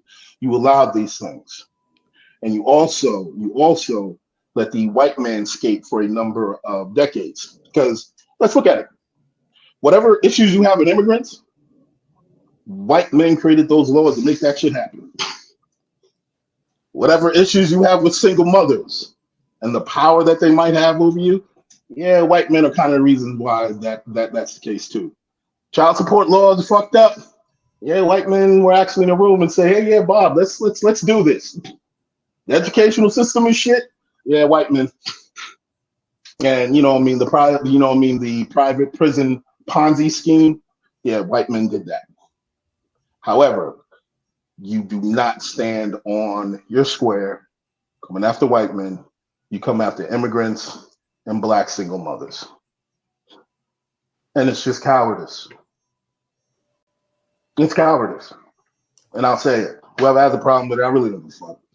You know what I mean? Because at the end of the day, I'm not your problem. I can give less than a fuck. You know what I mean? I'm not your issue. Whatever issue that you really have, it's probably bent on the fact that you can't make some shit shake, and your women remind you can't make some shit shake, and then you got to live with the fact that they can. Even the, you know what I mean, and that's just it. So yeah, I pass the mic on that. Yeah. You you made can and they can. Lily, go ahead. No, I'm just saying they can't make shit shake, but women can. So you said something in the DMs, Haran. You said the whole bus driver thing. And again, I want to do a coffee topic. I'm gonna do the coffee topic. We may do that tomorrow. But you said regarding that whole bus driver thing, you said that basically black men are being called out for not stepping up to the plate. And deep down, they think they don't have the goods unless it's music or sports. Do you feel like, but I think that I don't know. I've always blamed the parents for that because I feel like a lot of parents want to live vicariously. They're so, you know what I mean, enamored with sports that they want to live vicariously to having this son that's in the NFL or, you know, the NBA or the, you know, baseball. Like they want to live in it because I've never, the way these parents are. Have you been to a Little League game? Mm-hmm. Jesus. I mean, they come to blows. So, you know, when I'm thinking about the NBA and the NFL specifically with black men, the parents, my sister did it with my nephew, the football, like every other couple months. And you know, my nephew grew up to be the most gorgeous built. He's a true Adonis. He owns his own gym in California. He's doing the damn thing. But prior to that, She boxing, football, baseball. I'm like, what is this kid like? And he didn't like any of it, by the way, right? Mm-hmm. But you know, these parents, they push their kids that way. So I blame the parents. I blame the It is a parents. thing. It is a thing in the Black community. Boys must play sports or something's wrong with you. It's not said like that, but it's definitely implied, and it's definitely implied. And so I see that for a lot of guys, that's why it's tied to that, right? It's either sports or entertainment. And it seems like, you know, and I say this all the time when especially when Black people young Black people telling me they want to be a model, they want to go into tech, go into medicine, go into law. That's where we need you at. We don't need another influencer. We don't need another, we got all that covered. We need those places. We need you to go into law. We need you to go in so many different things. But because that's been ingrained in us from such a young, early age, because I didn't even think about it until you were just talking about it just now. And I was like, damn, it's really like that in the Black community. It's like, it's so, even with my brother, the moment he had kids, throwing the jerseys on them, and, him and his wife fighting over whose team the children is going to like more. And down south, it's really like, if you think it's bad up here, you go down south, they take no saying in my line, they take their sports extra seriously down south. Yeah, there is something really real with that. God, there's so much to unpack. Jen, I I told don't know you. what Rod Veal. Go ahead, Haran. I mean, I told you, Jen, when I was younger. I mean, I was literally just pushed into fucking sports. You know what I'm saying? I mean, motherfuckers pushed me into football and whatever, and I used to say yeah, I have other interests too, and it's just one ear right out the other. Like, how could you? You know what I mean? How could you be Black and have other interests other than, you know what I mean? Doing physical labor or tap dancing. What are you mad? So, and also, there's that component where the idea of anti-intellectualism is allowed to proliferate throughout the culture, where respect for education and information isn't there. But the most powerful thing in the world is an idea. Social media is proving that to everyone. That you don't necessarily have to look. There is the Airbnb doesn't own real estate. Facebook isn't a place. YouTube isn't a place. Like, this shit isn't a place. You know what I mean? These are just concepts. These are just constructs and ideas, but they're worth billions of dollars. You know what I mean? Which ironically in itself is a construct. You know what I mean? So, the most powerful thing is ideas, and through ideas, you forge ideas through understanding the ins and outs and the components of information. We do not, prime our children for that. It's like, fuck it, 49ers are bust. You know what I mean? And that's about it. And it's like, no. You probably have a mathematical genius in your own, but you don't give a fuck.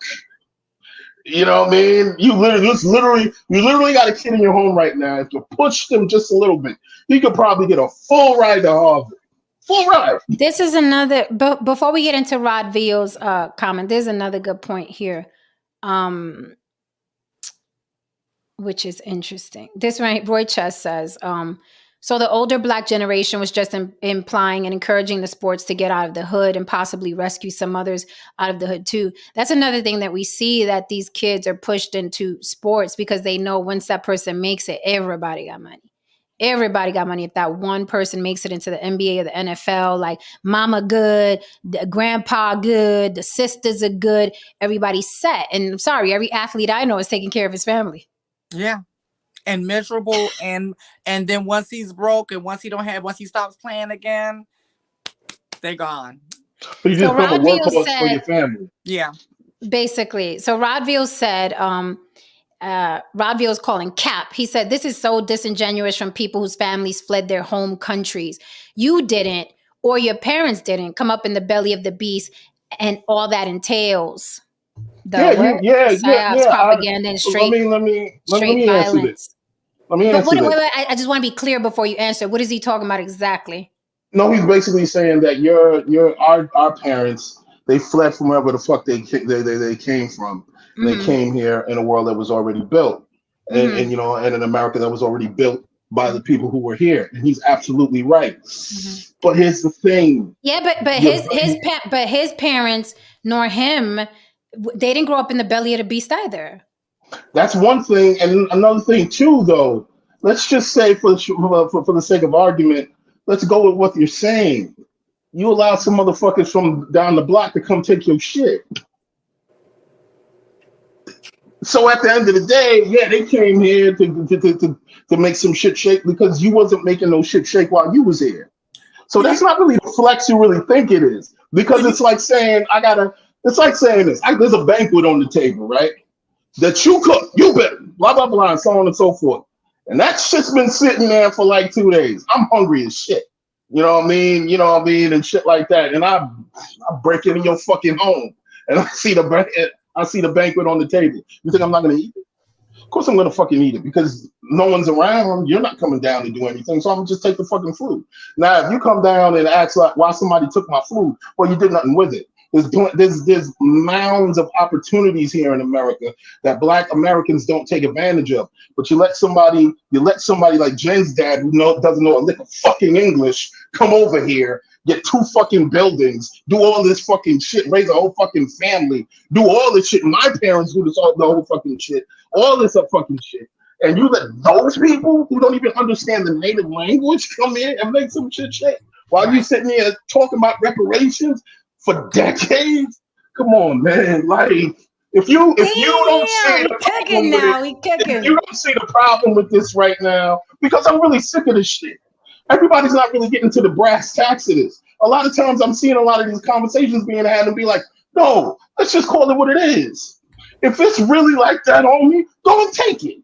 Right. Go and take it. It's your country. You built it. Go get up and take it, but you won't because you Right. don't got it in you. You don't have that shit in you. Motherfucking Haitians and Jamaicans, violent motherfuckers like that, we have that shit in us. That's why we chopped up our fucking oppressors. We chopped up our motherfucking, you know what I mean, motherfuckers who try to hold us down. And we came here, we saw some shit to take, and we took it, and we made it pop. The end. So before we continue, no, I know you wanted to say something next, but Haran, you're cooking, and then the chat is cooking. The chat is cooking right now. So Don Levant said the fastest way to get out the hood is move out the hood. Then Roy Chess is like, no, what if you don't have the money? And then Don is like, if you're paying rent where you are, you could pay rent somewhere else. That's better. And I agree with that 100%. You want to get out the hood, you fucking move. Someone else says something and I wanted to Because my grab. entire family came from the worst. I'm talking about the bottom of the barrel of DC. The entire family, right? And none of them are there. That's number one. And we all grew up better because of it. And now this generation that's coming, and now they don't know nothing about no hood. None of them know anything about it. So this is another. I'm seeing like it's interesting. The chat is interesting because it's like playing out what you're saying, Haran. Is like being illustrated in the chat because it's about determinism, right? Self-determinism versus excuses. What you're All I saying hear is playing out in excuses. the chat. So All I Roy hear Chess is says. You are making an unwarranted assumption that all Blacks have high education and decent jobs. This is not true for many in the ghettos. My father, we all all come from right, the ghetto. was Except Jose. all of us come from the ghetto. But again, what the excuses that most people give, it's not real. It's a mirage. It Those is. excuses don't exist, not tangibly. We all grew up in a system that was systematically oppressive and racist. Right. All of us, How do you think my father got treated in this country? Not only was he built in the same complexion as Haran, but you don't speak English neither? Oh, you's a double nigga. We can't do shit with you. Right. You're potent. Right. Okay. Mhm. How do you think my father, and I have no idea because I was a little girl, but I can only imagine what my father got turned away from, how they treated my father, because he's a big guy. Okay. dark skin. I can't even That's a big dude. imagine. Yeah, I can't even imagine what my father went through. He worked for a glass company. He managed a movie theater on the weekend. Then he got the parking lot. My father was always hustling. Imagine my father sitting back talking about, I'm waiting for these reparations because y'all done did me wrong. Right. But So it's excuses. It's excuse after. Well, everybody in the hood ain't got money. Everybody in the hood don't have to have money to want more. Jen, you know how we always talk about in our house we didn't hear anything about the white man, this, the white. This is another thing. These excuses is another thing I didn't hear in my house. I never, ever, ever, ever, ever heard these. We're poor. We're not going to make it. We just need to. And no, I never heard that shit. Like, this is crazy. No, Saint, you wanted to say something? Yeah. So listening, it's kind of interesting. When you were talking about your dad and I was talking, I remember the in Living Color, the "Hey man, got to get to work." Jamaicans got 15 jobs and shit. Yeah. My mother did have 3 jobs.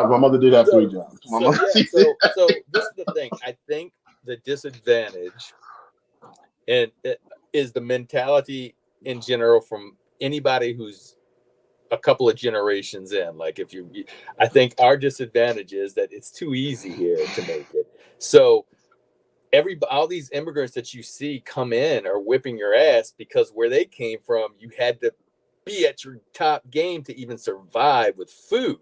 I mean, you had to, you might have not been rich in your old country you're coming from, but you were competing with other people to get the scraps. So you come here and to what Haran was saying, there are opportunities out there and you can see the opportunities because you know what non-opportunities look like.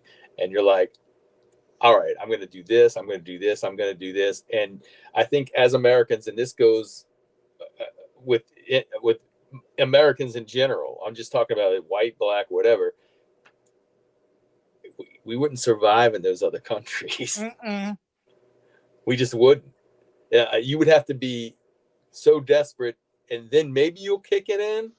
But it's so easy here. Not easy. I don't want to make it sound like it's, but it is. It's easier here than in a lot of other places to survive. And so when, yes, there are all these things you're talking about. The guy in the chat that was talking about, bad education. But what we're looking at is, Haran's parents, Jen's parents came here and they weren't rich when they came here. They just saw that they could do better. So I just thought that was, kind of interesting. But immigrants my dad was always very much like, if you get in some shit, you better have money to get yourself out. I mean, look, he was very black and white. The Chinese come here and do well. The Middle Eastern people come here and do well.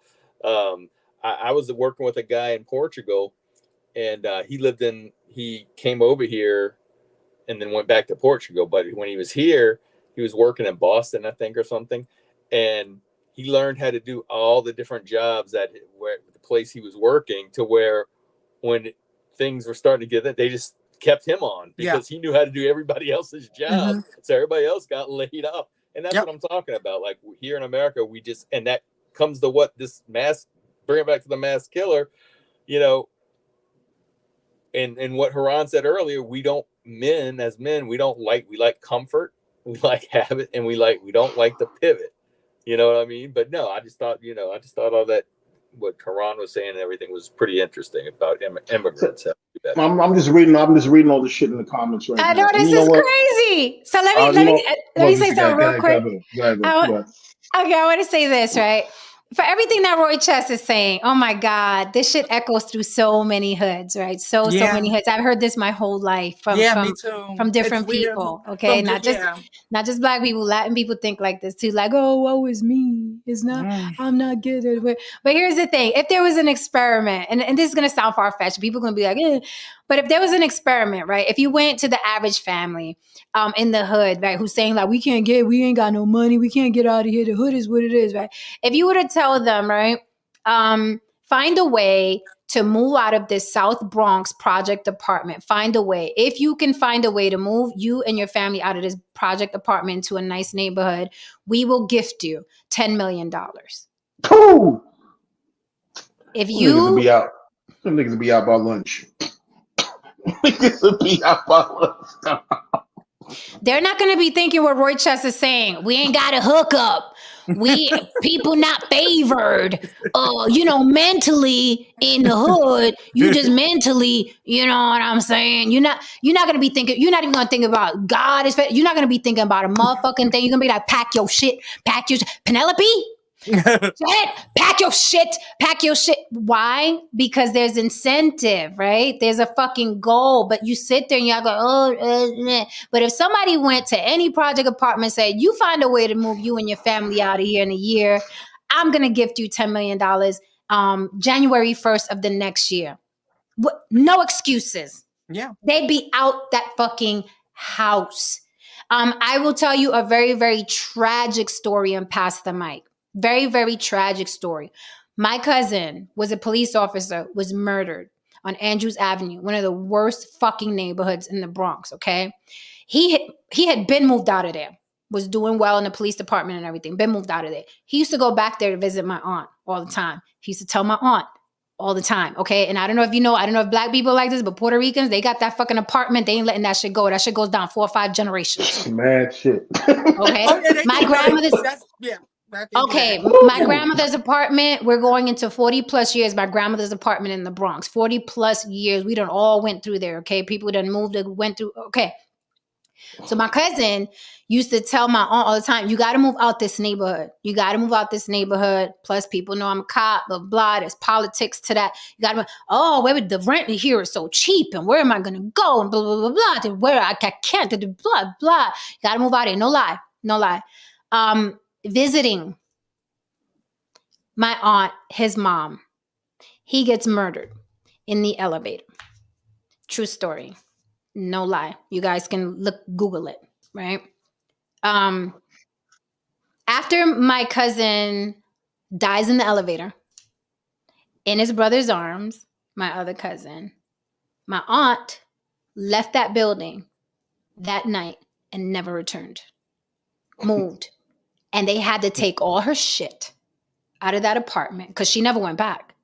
Took all her shit out of that apartment and took it to where she moved to, right? So what is the moral of this story? That if you want to fucking do something, you fucking do it. But it's about self-determinism. It's about how bad you want it. Yep. And now, unfortunately, for my aunt, and this was decades ago, but now, unfortunately, for my aunt, it's a burden and it's not her fault. Yeah. It is not her fault. But picture being a mother. There's no one on earth. Jesus Christ couldn't come down and say, it's not your fault. Yeah. No one can convince her that it's not her fault. But now she has to live with, had I just fucking left. Had I just left like he had asked me to. And it's like, it was a huge deal in my family for many, many, many years, as you can imagine. I'm sitting in the house watching the news and my cousin's picture just pops up on the television. Because, every time a police officer is killed, they show his ID in uniform. And I was like, I'm talking about the blood just rushed out my body. And I was like, why is Larry's picture on TV? And it was hell after that. But people don't move because they have mental blocks, but they can move. It's mental. It's not the white man. It's not, some people are just favored. Some people are smarter than me. Oh, it's the trauma. Oh, it's because slavery. Oh, it's because it's cold here in the winter. It's none of that. It's because you don't fucking want to, but you're too chicken shit to say, I don't fucking want to. Mm-hmm. I want to live here in the ghetto. I don't want to try harder. I don't want more. Going back to the fucking bus driver, won't date the bus driver. Everybody turned on her like rabid animals for days and days and days and days because they too chicken shit to say, I don't want more. And that lady is reminding us that we could be more. And I don't want to be more because more means more work. Right. More means I got to go to college. More means I got to try harder. More means I got to sit up and pay attention. More, I don't want. So I'm going to make her the fucking enemy. I'm going to make her the evil bitch. So you don't look at me. More also means something that is the main point. more means that you're less now. Oh, damn. And that's the shit that hits hard. Damn. That's the shit that hits hard. That's the shit. That's the shit that you wake up in the morning, you look in the mirror, and you are less than. See, I'll say it again.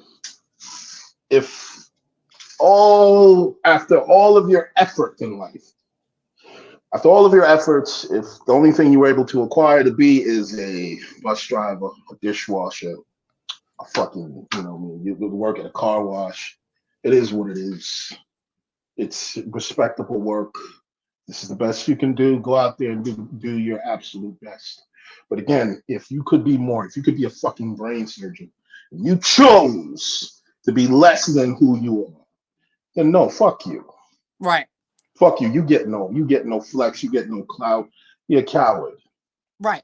You chose the easy way out in life. You chose to be less than. And when someone takes you to task, you don't have a right to say anything because they're right. Because you could have been the guy who owns the bus, but you didn't have the balls to be.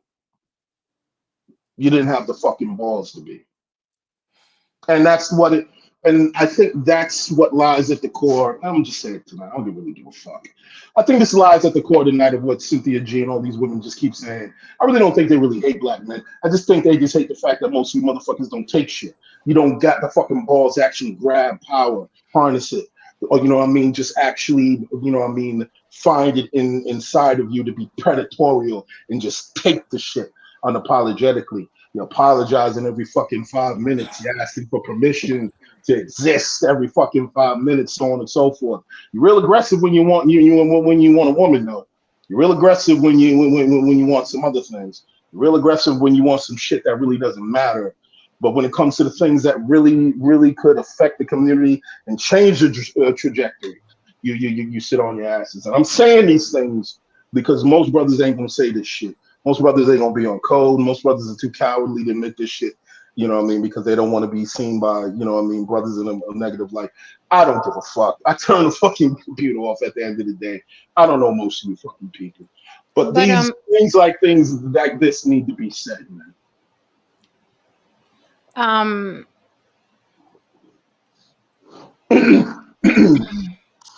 This is just what's going on in the chat is good because it shows the difference and it shows what I mean, like Jay-Z said, it's a pity half of y'all won't make it. Right. But it's really on y'all, right? It is. I mean it's like it's a pity half of y'all won't make it. It has nothing to do with I ain't get a hookup.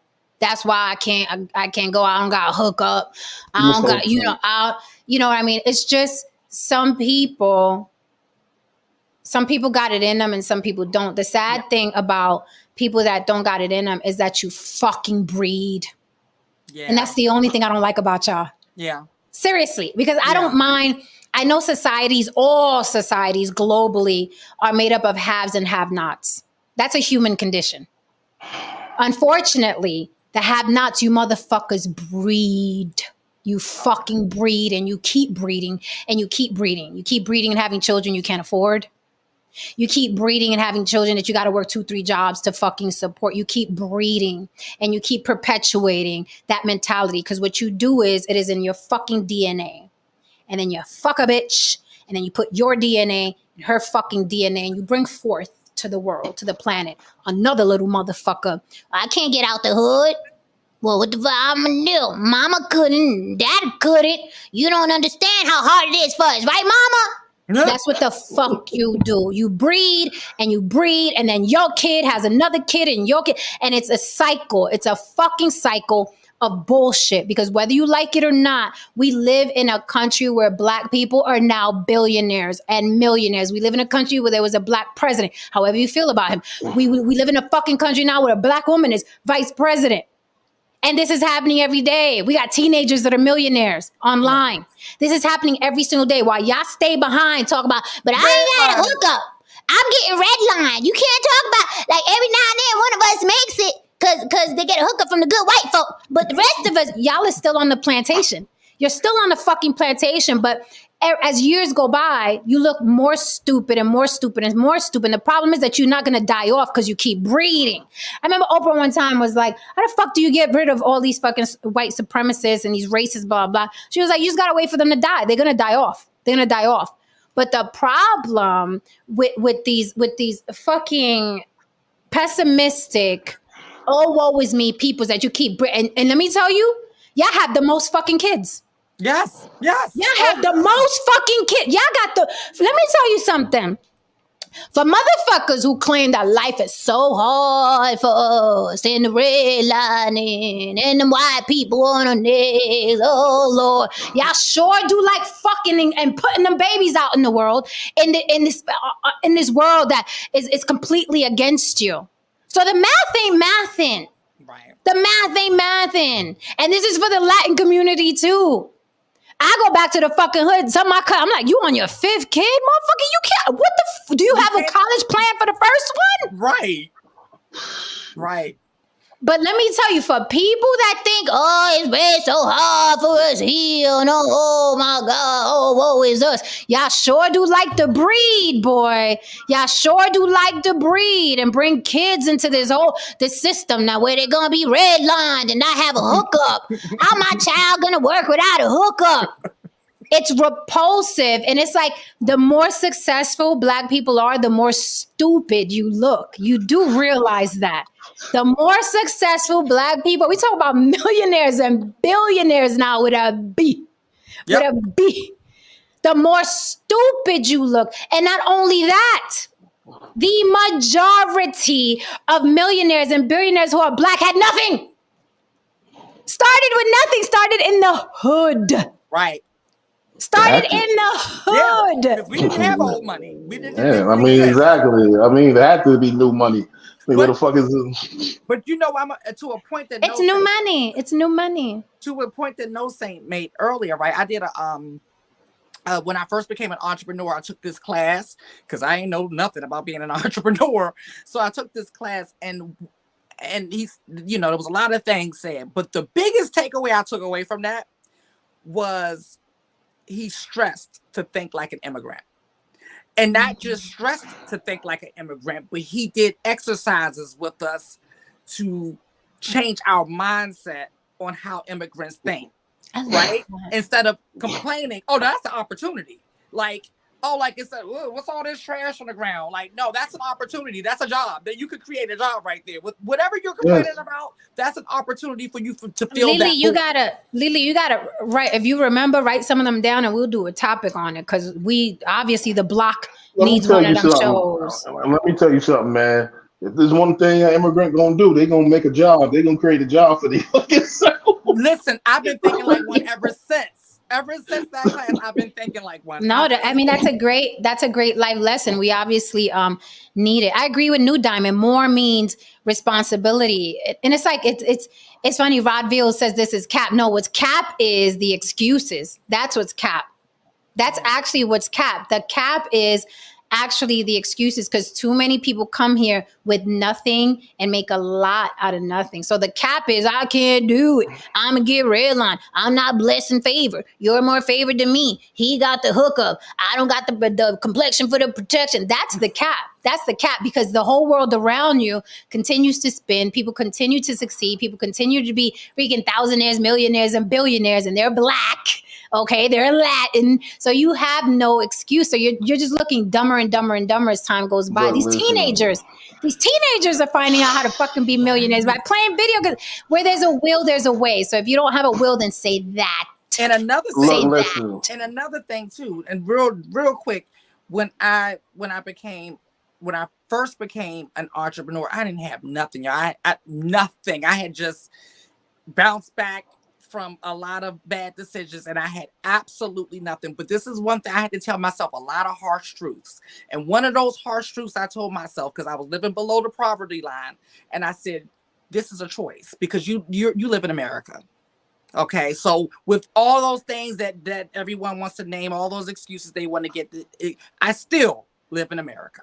Okay, and for me to be living under the poverty line in America in a major city, which means I can get out and use my feet, right? It's not like I'm living on some dark country road. I can get out and use my feet, which I did, right? I realized I had to tell myself it was a choice, and I had to change that choice. I had to change my decision and do a whole bunch of different, whatever you're doing, don't do that. That's not working. Do something else. And that's it. I mean, Look, listen, man. Truth be told, man. Oh man, you got 10 Mexicans and a blueprint. You can build Rome. Look, listen. All it takes is the right amount of people, the right team, the right plan, the right focus, and you will be fine. You will be fine because guess what? 5 incredibly focused, skilled, and just resourceful motherfuckers can do a lot. You know what I mean? America itself, the concept of America itself was built upon the concept and the ideas of a very small group of men. It wasn't a whole bunch of fucking people. It was a room full of, a small group of men who saw a vision, who had a vision, and it turned out to be, I will arguably say, one of, in regards to human history, I will say the greatest country, in human history in comparison to so many. As far as Jay, as far as Ebony is not a failed nothing. Ebony is in a position 10 times better than every motherfucker talking shit about her online. Ebony is not a failed nothing. Failed what? Failed what? What failed? But she's not married? That's how you measure life? A failed whatever, divester or whatever. I don't know what that woman and that's another thing too. What's failure now? If you don't get married, you a fucking failure? Half of y'all broke as shit and married. So I don't understand. But you said you're a success. You got married. Like what is failure? You know what I mean? What is failure? I will say, you know what I mean? The only thing I said about Ebony, and I told Jen this, I'll tell you. The only thing I said about her was that she is running in certain circles. She has access to a number of men that a lot of people don't have access to. You know what I mean? She should be closing the deal. That's the only, series of questions that I got for her. Here's the other half of that, though. A lot of the women and the people, who are commenting on the situation, you weigh out your fucking tax bracket to even comment on her shit. Because sis, you don't have no options, and bro, you ain't the options. So to sit here and discuss about how she failing and how she's not failing, no, she's not. Because guess what? At the end of the day, she can say that she wants more than a bus driver. She can say that. She's qualified to say that. Yes, Harumi, people are made to procreate, but motherfuckers who can't even afford to get out the hood because they don't have a handout or a hook or what should not be fucking and procreating and having children because children cost money. You're not a fucking rabbit, okay? You're not an animal in the wild. You're a human being, and human babies cost money. So just because you can doesn't mean you should. Okay? People are made to piss and shit, but they're not going to just stand in the middle of the White House like piss and shit. Like, come on. There's places for that. There's a protocol. Damn. But they're always going to be, and this is why I don't believe in leaders. Like, people talk about Black leaders or leaders in the community. I don't believe in leaders because leaders, they go in vain because you're always going to have that demographic that's pulling you down while you're trying to pull people up. And you have to, it's very important that you create with like minds, that you congregate with like minds, that you work with like minds, because there'll always be the people that have the problem to every solution in every community and every demographic. There's always we can't do that. We can't do that because we Black. Like you're always going to have those people, and you got to leave them where they are, because then people are always going to keep having children they can't afford or send to college. They're going to stay in the hood because they're being redlined. So for every community that has determined people, you are going to have that little bucket of crabs in a barrel who are justifying why they're in that barrel. That is life. And no matter what you say, no matter what solution you give them, you could give them the step-by-step. Yo, I know how you get to the bag. Here is a fucking list. It's A to D, and you do these and you're going to get, no, because look, I don't like how you wrote the letter B. I don't like how you wrote the letter B. The letter B look funny. Bitch, A to D, and you can get out. D look kind of funny too. Is D for people like me? Because I don't even sound like it's for people like me. Them people are always going to exist, and you leave them to their fucking dead-end marriages and their fucking kids they can't afford, and you leave them the fuck be. You know how many people I left behind like that? Get the fuck away from me with that can't do nothing, don't want nothing shit. Get away from me. It's like y'all are a fucking disease. And ooh, y'all some breeding motherfuckers. Oh, y'all some breeding, marrying motherfuckers. Right. I'm like, do they like make up for their lack of self-esteem with fucking? Got to. Yes. Oh, okay. Because I mean, I was being dead ass. I wasn't trying to be funny. Like, my professor told me It's self-medicating. Yeah. My professor told me in college. He's like, what do all poor places have in America have in common? It's like, what? He's like, they all have a bunch of kids. And that's when I said, oh shit. You know what I mean? It's like if you run through the streets of any poor ass neighborhood, what is it? Just gangs of children. When you go to the motherfucking, and if you go to the suburbs, little Timmy might be outside with his dog. Right. There might be a mailman. One or two, maybe. They got one. Yeah, they're like spread out too. They're like spread out. There's like maybe 3, 4, 5 doors down. There's like maybe one more kid coming over to play with Timmy. But this is how the conversations go into where people start calling other people arrogant or too good or think they too good. The elitist similar to like what happened with Ebony, like, you looking down on her, you looking down. She said what she wanted. If you don't qualify, you don't qualify. But that's how people start calling other people arrogant. And I'm telling you, I always quote Jay-Z when he's like, I'm not arrogant, I just don't want to talk about stupid shit. And when you are about your business, the last motherfucker you want to sit across the table from is a motherfucker who telling you can't do some shit or how it can't be done. That's the last person you want to talk to. The last person you want to talk to. Y'all got to go over there and talk to the other people that think shit can't be done. I don't want to talk to you. Can I ask y'all something? You ever notice how the word humility is so loved in our community, but anytime you talk about ambition, it's everybody just ambition, like ambition, accountability. You know what I mean? Man, give me some more of that humility shit, man. You ain't got no more of that humility, man. You know what I mean? Let me ask a question to you and Jan, and then I'm gonna ask this to No Saint. On your come up, as you've been coming up and doing your thing, and you had some milestones and doing your things, how many times have you ever been told, be humble, stay humble? Always. A lot. Don't forget where you came from. Yes. How many times have you heard that? Always. Because that's he's not in our business. I can't recall. That's the person who how many times you've heard that? That I can't recall. Man, there it is. I'll rest my no saying out there taking more cats out of the trees than the rest of his people. All of a sudden, they like, yo, be humble, bro. Be humble. Be humble, bro. Be humble. Don't get too big for the fire hose. That's the third broad you put on your shoulder and you sing out the window, man. But this, and it's sad, but it's a serious condition. It's a serious condition of our people. Like, it's sad because. Hold on for a second. What is false arrogance, sir? Can someone explain that to me? Because listen. When someone says false arrogance to me, I'm thinking someone saying I'm the top sprinter, you know what I mean, in this motherfucker, and he's in a wheelchair. He has no legs. I'm thinking that's false arrogance because he has no way of actually proving that. He's not aware that he can't prove that.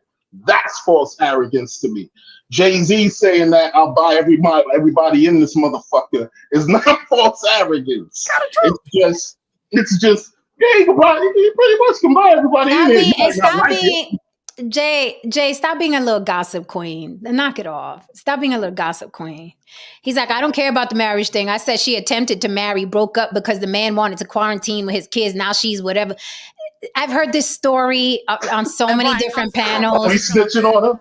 We No, snitching like on her? I've heard like this He's is supposed to be the scarlet letter of hers. Like, yeah, now she's doomed. She's a beautiful, successful woman who's making a lot of fucking money. She has her pick of the litter when she feels like it. Like, this is not, yeah, because she wanted to go, that man wanted to quarantine with his kids. And she was like, what, who gives a fuck? You know how many relationships we've all been through and been in love and out of love and in love and with people? That's like her scarlet letter. Like, yeah, she wanted to cry. How many times y'all gonna say that about her? Like, you can't diminish her with that story. She's still fucking bad. And she's still doing good. Bad as fuck and has way more options than the majority of you. Yeah, and it's like, stop. I don't even have to worry about her. She won't look I will away. say one thing Don't though. worry about that. Can I just put some respect on our parents' name real quick? Because Roy just is like, some people did begin with more than other folk, but favor does not come into play because you may start with less and surpass someone who had more. You damn right. Wasn't nobody favoring my daddy. Right. I was to say about Ebony. What's something about to say about Ebony? And come back to me. I will say this, man. I will say this. The motherfucking pick-me's had a fucking field day with this shit. They came out in full force. And they saw and still didn't get picked. Still didn't get picked. Gots to be more careful. Try again next time, baby. Try again. Let's wait for the next wave. Y'all can come back for the next wave. Wait for the Latina to say the N-word again. Yeah, wait for the next wave, baby. And fight the good fight. We almost there, baby. We almost there, baby. Keep hope alive. Keep hope alive. Jesus Christ. And I want to say, and you know what's so funny? If they want to know the quickest way of how to make a woman's coochie dry up, all these excuses I'm seeing in the chat, y'all come to a date with some of these excuses. With coffee. Y'all come to a date with a woman on Ebony's level and with Ebony's looks with these excuses and tell me how that work out for you. Because she's only there because she didn't give any of these damn excuses I'm seeing here. She couldn't have gotten there by talking like this, with this mindset. No one gets anywhere with this mindset. No one. Nobody. Even if it's given, listen, even if they got this mindset and shit was given to them, they'll lose it by next week. You know what? One of my favorite sites on social media is one of my favorite sites. It's LinkedIn. Yes. It's LinkedIn. You know why? LinkedIn is one of my favorite sites. Because anytime when you want to see some motherfuckers out here that's really trying to get it, really trying to be out here getting it, I go on LinkedIn and I see some motherfuckers aiming at this motherfucker got a certificate, aiming at this motherfucker that got a motherfucking raise, they got a promotion, they out here. There's people out here really getting it, man. And it's inspiring to see, you know what I mean? Because you begin to realize and wonder, you begin to be reminded that there is a sect of people who just at the end of the day are just have a predisposition for failure. Yeah. They're just built to fail. They came in this world to fail. Yep. Just make sure you ain't around if you ain't trying to fail. Yeah. Because they will fight tooth and nail. They will fight every single reason to fail. Jay, that's why I said stop being a little gossip queen, because you said that's just what I heard around the campfire. All you guys hear that and then come spread it on social media, but none of you are spreading her fucking achievements and accomplishments. None of you are spreading that. You're spreading, she wanted to quarantine, her man wanted to quarantine with kids, and he left her. He was white. Y'all will spread that, but you don't spread anything else. So that's why I said stop being a little gossip queen. We learned that. We learned that Friday at our Kevin Samuels memorial, that they'll spread anything negative about Black women. But they'll omit anything. Even when a Black man is telling a Black man, hey, brothers, let's step it up. Right. What he said, Kevin Samuels said, lead with your wallet. They're like, we're being redlined. They don't repeat that shit.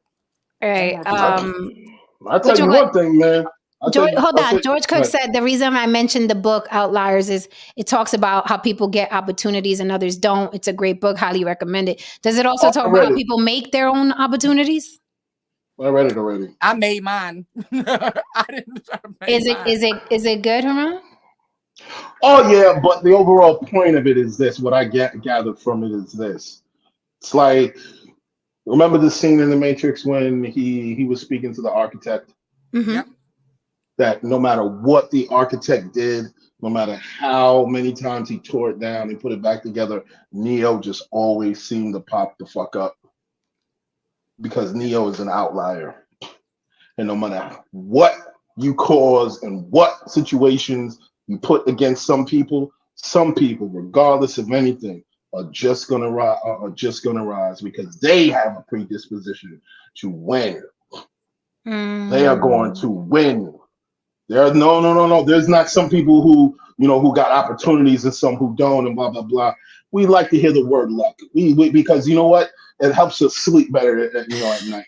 And sometimes it is a little bit of luck. Sometimes it is, because you can't plan everything. You can't plan everything. But other times it's a motherfucker finding opportunities and making some shit shake. Mm-hmm. Right. Yep. For sure. You know what? Salute to New Diamond said I was wrong. I'm wrong. It's wrong family.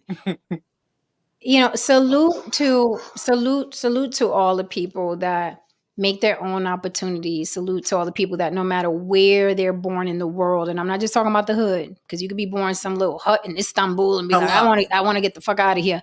So salute to all them people that have self-determinism, don't make excuses. And I just want to say one thing. Hold on, it's a little silly to make excuses in this particular country because people come here who don't look the part, walk the part, talk the part, don't even barely speak English. They learn to speak English. It becomes their second language. They go to school, they bust their asses, and they really do well for themselves. So you living here and having the opportunity to get all of those resources and you don't, like, you just look dumb. Like if I were you, I would just like zip it because you look dumb when people come here who don't even speak English and just fucking kick ass. In this country I'm talking about. If you live in somewhere else, a third world country, and even them people come over here and be like, fuck that, where's the opportunity? Yep. So you just look dumb. Like I wouldn't even, you just look dumb. And then stop talking that around your kids because your kids are going to be on these fucking machines and in 15 years from now talking the same shit you talking. My dad got red line and I got red line. Y'all know how hard it is for me out here. Like just stop. I'm so glad my family look, listen, like man. Let me tell y'all something, man. And I'll say it right now. And I don't give a fuck who motherfucking disputes it because trust me, I know what the fuck I'm talking about. Today's hoods ain't shit compared to the hoods I grew up in, nigga. You niggas ain't from my hood, man. You niggas ain't grew up in New York. You know what I mean? The New York me and Jenny grew up in. You ain't grow up in that New York, man. You don't know nothing about that kind of New York. That's the real poverty shit. That's the real shit that's fucked up. That's the real shit, motherfuckers, was, you know what I mean? Maybe you might make rent this week. Maybe you might, you know what I mean, be able to pay this. Maybe we might eat tonight. That's the real shit. Compared to the hood now, motherfuckers is eating. Yeah. Compared to how we used to live. Because I know what I'm talking about. And this goes for Compton. This goes for all them shits. Because the Compton that I remembered, I've been there like maybe once or twice, and once or twice was enough. Okay, you know what I mean? I've been to Compton. You know what I mean? I done been in, you know what I mean, far out in, you know what I mean, in Florida hoods. I done been, you know what I mean, deep in New York hoods. And trust me when I tell you, the hoods of the 80s and the 90s. That's some shit that y'all don't know about, man. Yeah. What y'all got right now, what y'all call poverty right now, it's escapable. It's actually escapable. It's actually very escapable. You know what I mean? You know, learn not to eat out so many fucking times and save some fucking money, not have so many goddamn kids.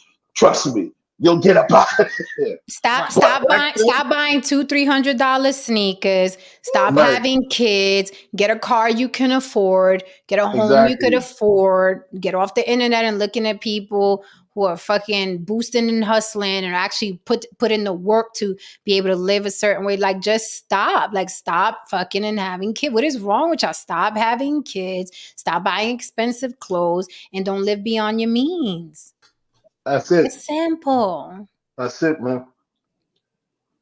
I would used to live in the west end of Atlanta, which is at the time, not now, it's been gentrified. And it was hood, right? I remember walking to the train station to go to work in the morning, and I would see people camped out for the Jordans from the night before. Mm-hmm. And I was just like, I'm not understanding. I don't get this. We live in the hood. And y'all camped out for a pair of sneakers that cost $3 to make. And when I would say something like, I'm sorry, I'm confused, I don't understand it. And just like what we're seeing here, people defend it. They defend it tooth and what? They defend that shit tooth and they will defend mediocrity like you done slap their mama. They're like, don't you dare tell me I could do better than this. Don't you fix your face to tell me I could do better than this. Don't, Yeah. Anyway, guys, we got to close. Thank you for joining us this evening on the Block with Jen. Lovely show. With our wonderful panel. This was a great show. Some rough corners we hit there when we was driving by. Again, heart, love, condolences to the people that were lost in Texas yet again from a mass shooter. Red flag them fucking violent incels. Red flag them. I implore you. Any parting words? Ladies and gents. Rod Veal says we defend the people, not the behavior. Well, Rod, I'm of the school. The people are behaving. I can't with this. I can't because I'm. You know what I'm saying? I can't. Let's close. I'll just say this one thing, Rob. Defend the people, not the behavior. You know what I mean? Like, Rob, if you're defending the people, you are defending the behavior, and that's how I'm seeing the whole fucking shit. Throw the whole group away. All of them. I'm gonna be on the cliff for 300, chucking them over. Right, all of them. Listening to my music. And next. Right, I don't care what color they are. Just all of them. Just all of them. Next. Leonidas. It's funny shit, Jen. Leonidas is one of my favorite motherfucking characters. Of course. Movie characters. I love Leonidas. And I will say one more thing, Jen. One of the things that made me smile. You know what I mean, as we're working with each other. I remember you always say one thing. You basically say you really don't give a fuck about something to the effect of you don't really give a fuck about the effect of what you say. Because there's always a bag somewhere. You damn. When she said that shit, I was like, it's gangster shit. It's some true shit though. Very true. There's always a bag somewhere. No matter what side of the fence you're standing on, somebody always gonna pay you to talk your shit. You damn right. And this is the perfect environment. Like, it's funny. People are scared to talk now. I'm like, this is the perfect environment to talk now. Now it is, yeah. This is the perfect environment to talk. Like, I said it. No, Saint, what are your parting words, darling, so we can get him out of here for the night? Parting words. Well, I guess it's been a rough week for Latinos. What's going on? Well, we had the white Tino shooting up some places, and then that followed the Latino who killed the next door neighbors in Texas. That was wild. For Latinos in Texas, and then we had the guy today who was Texas the new Florida. What the fuck is going on? Well, we had the guy yesterday or today that took his vehicle and into a bunch of immigrants. Yeah, that was horrible. And then got out, and it was kind of weird. It was it was a Mexican, and he got out yelling anti-immigrant things to the people that he just hit. So I don't know, but rough week for the Latinos. Especially that neighbor shooting, but don't they say Texas used to be Mexico or some shit like that? But yeah. That's why so many. That's why so many Latins over there. Yeah. That's pretty much it. Yeah, bad week. Anyway, it was a long show. I slowed down as the show went on. I saw. I was like, time to go. I understand. Hey. Yeah, it's late for me. I know. I'm half asleep. I've been up since 6. That's why I had to have some coffee. We out of here. I'm waiting on y'all. I said, do y'all have any part words? I'll shut this shit down right now with one button. Great thing. I think it was me and Jen. I think it was me and Jen because we were bouncing off each other, high energy for the past couple of hours. Oh shit! Haran tried to get me in the DM. I said, save it for the show, brother. Save it for the show. I'll be talked out. Right. Don is stupid. He said, "Don't come out here shooting up shit." Okay, and defend Please don't. And Please then defend don't. it. Please don't. I pay good money for all this shit, man. Listen, the normies are gonna continue being the normies. Okay. Yep. Being the normies. Yes, sir. Let's continue being the normies. The normies, Lord. Mm-hmm. All right, guys. Good night. Thank you so much for holding me down. Thank you, chat, for holding me down. We will see you tomorrow. If you have any topic suggestions, hit me on the Block with Jen at Gmail. Don't forget, you can still vote up until Friday for our talent that competed in Block Talent Battle. Before I start stuttering, I am out. Good night. All right. Good night. Good night. Hit that like and subscribe on your way out, ladies and gentlemen, and we will see you mañana. Yeah. Leave your comments, questions, suggestions.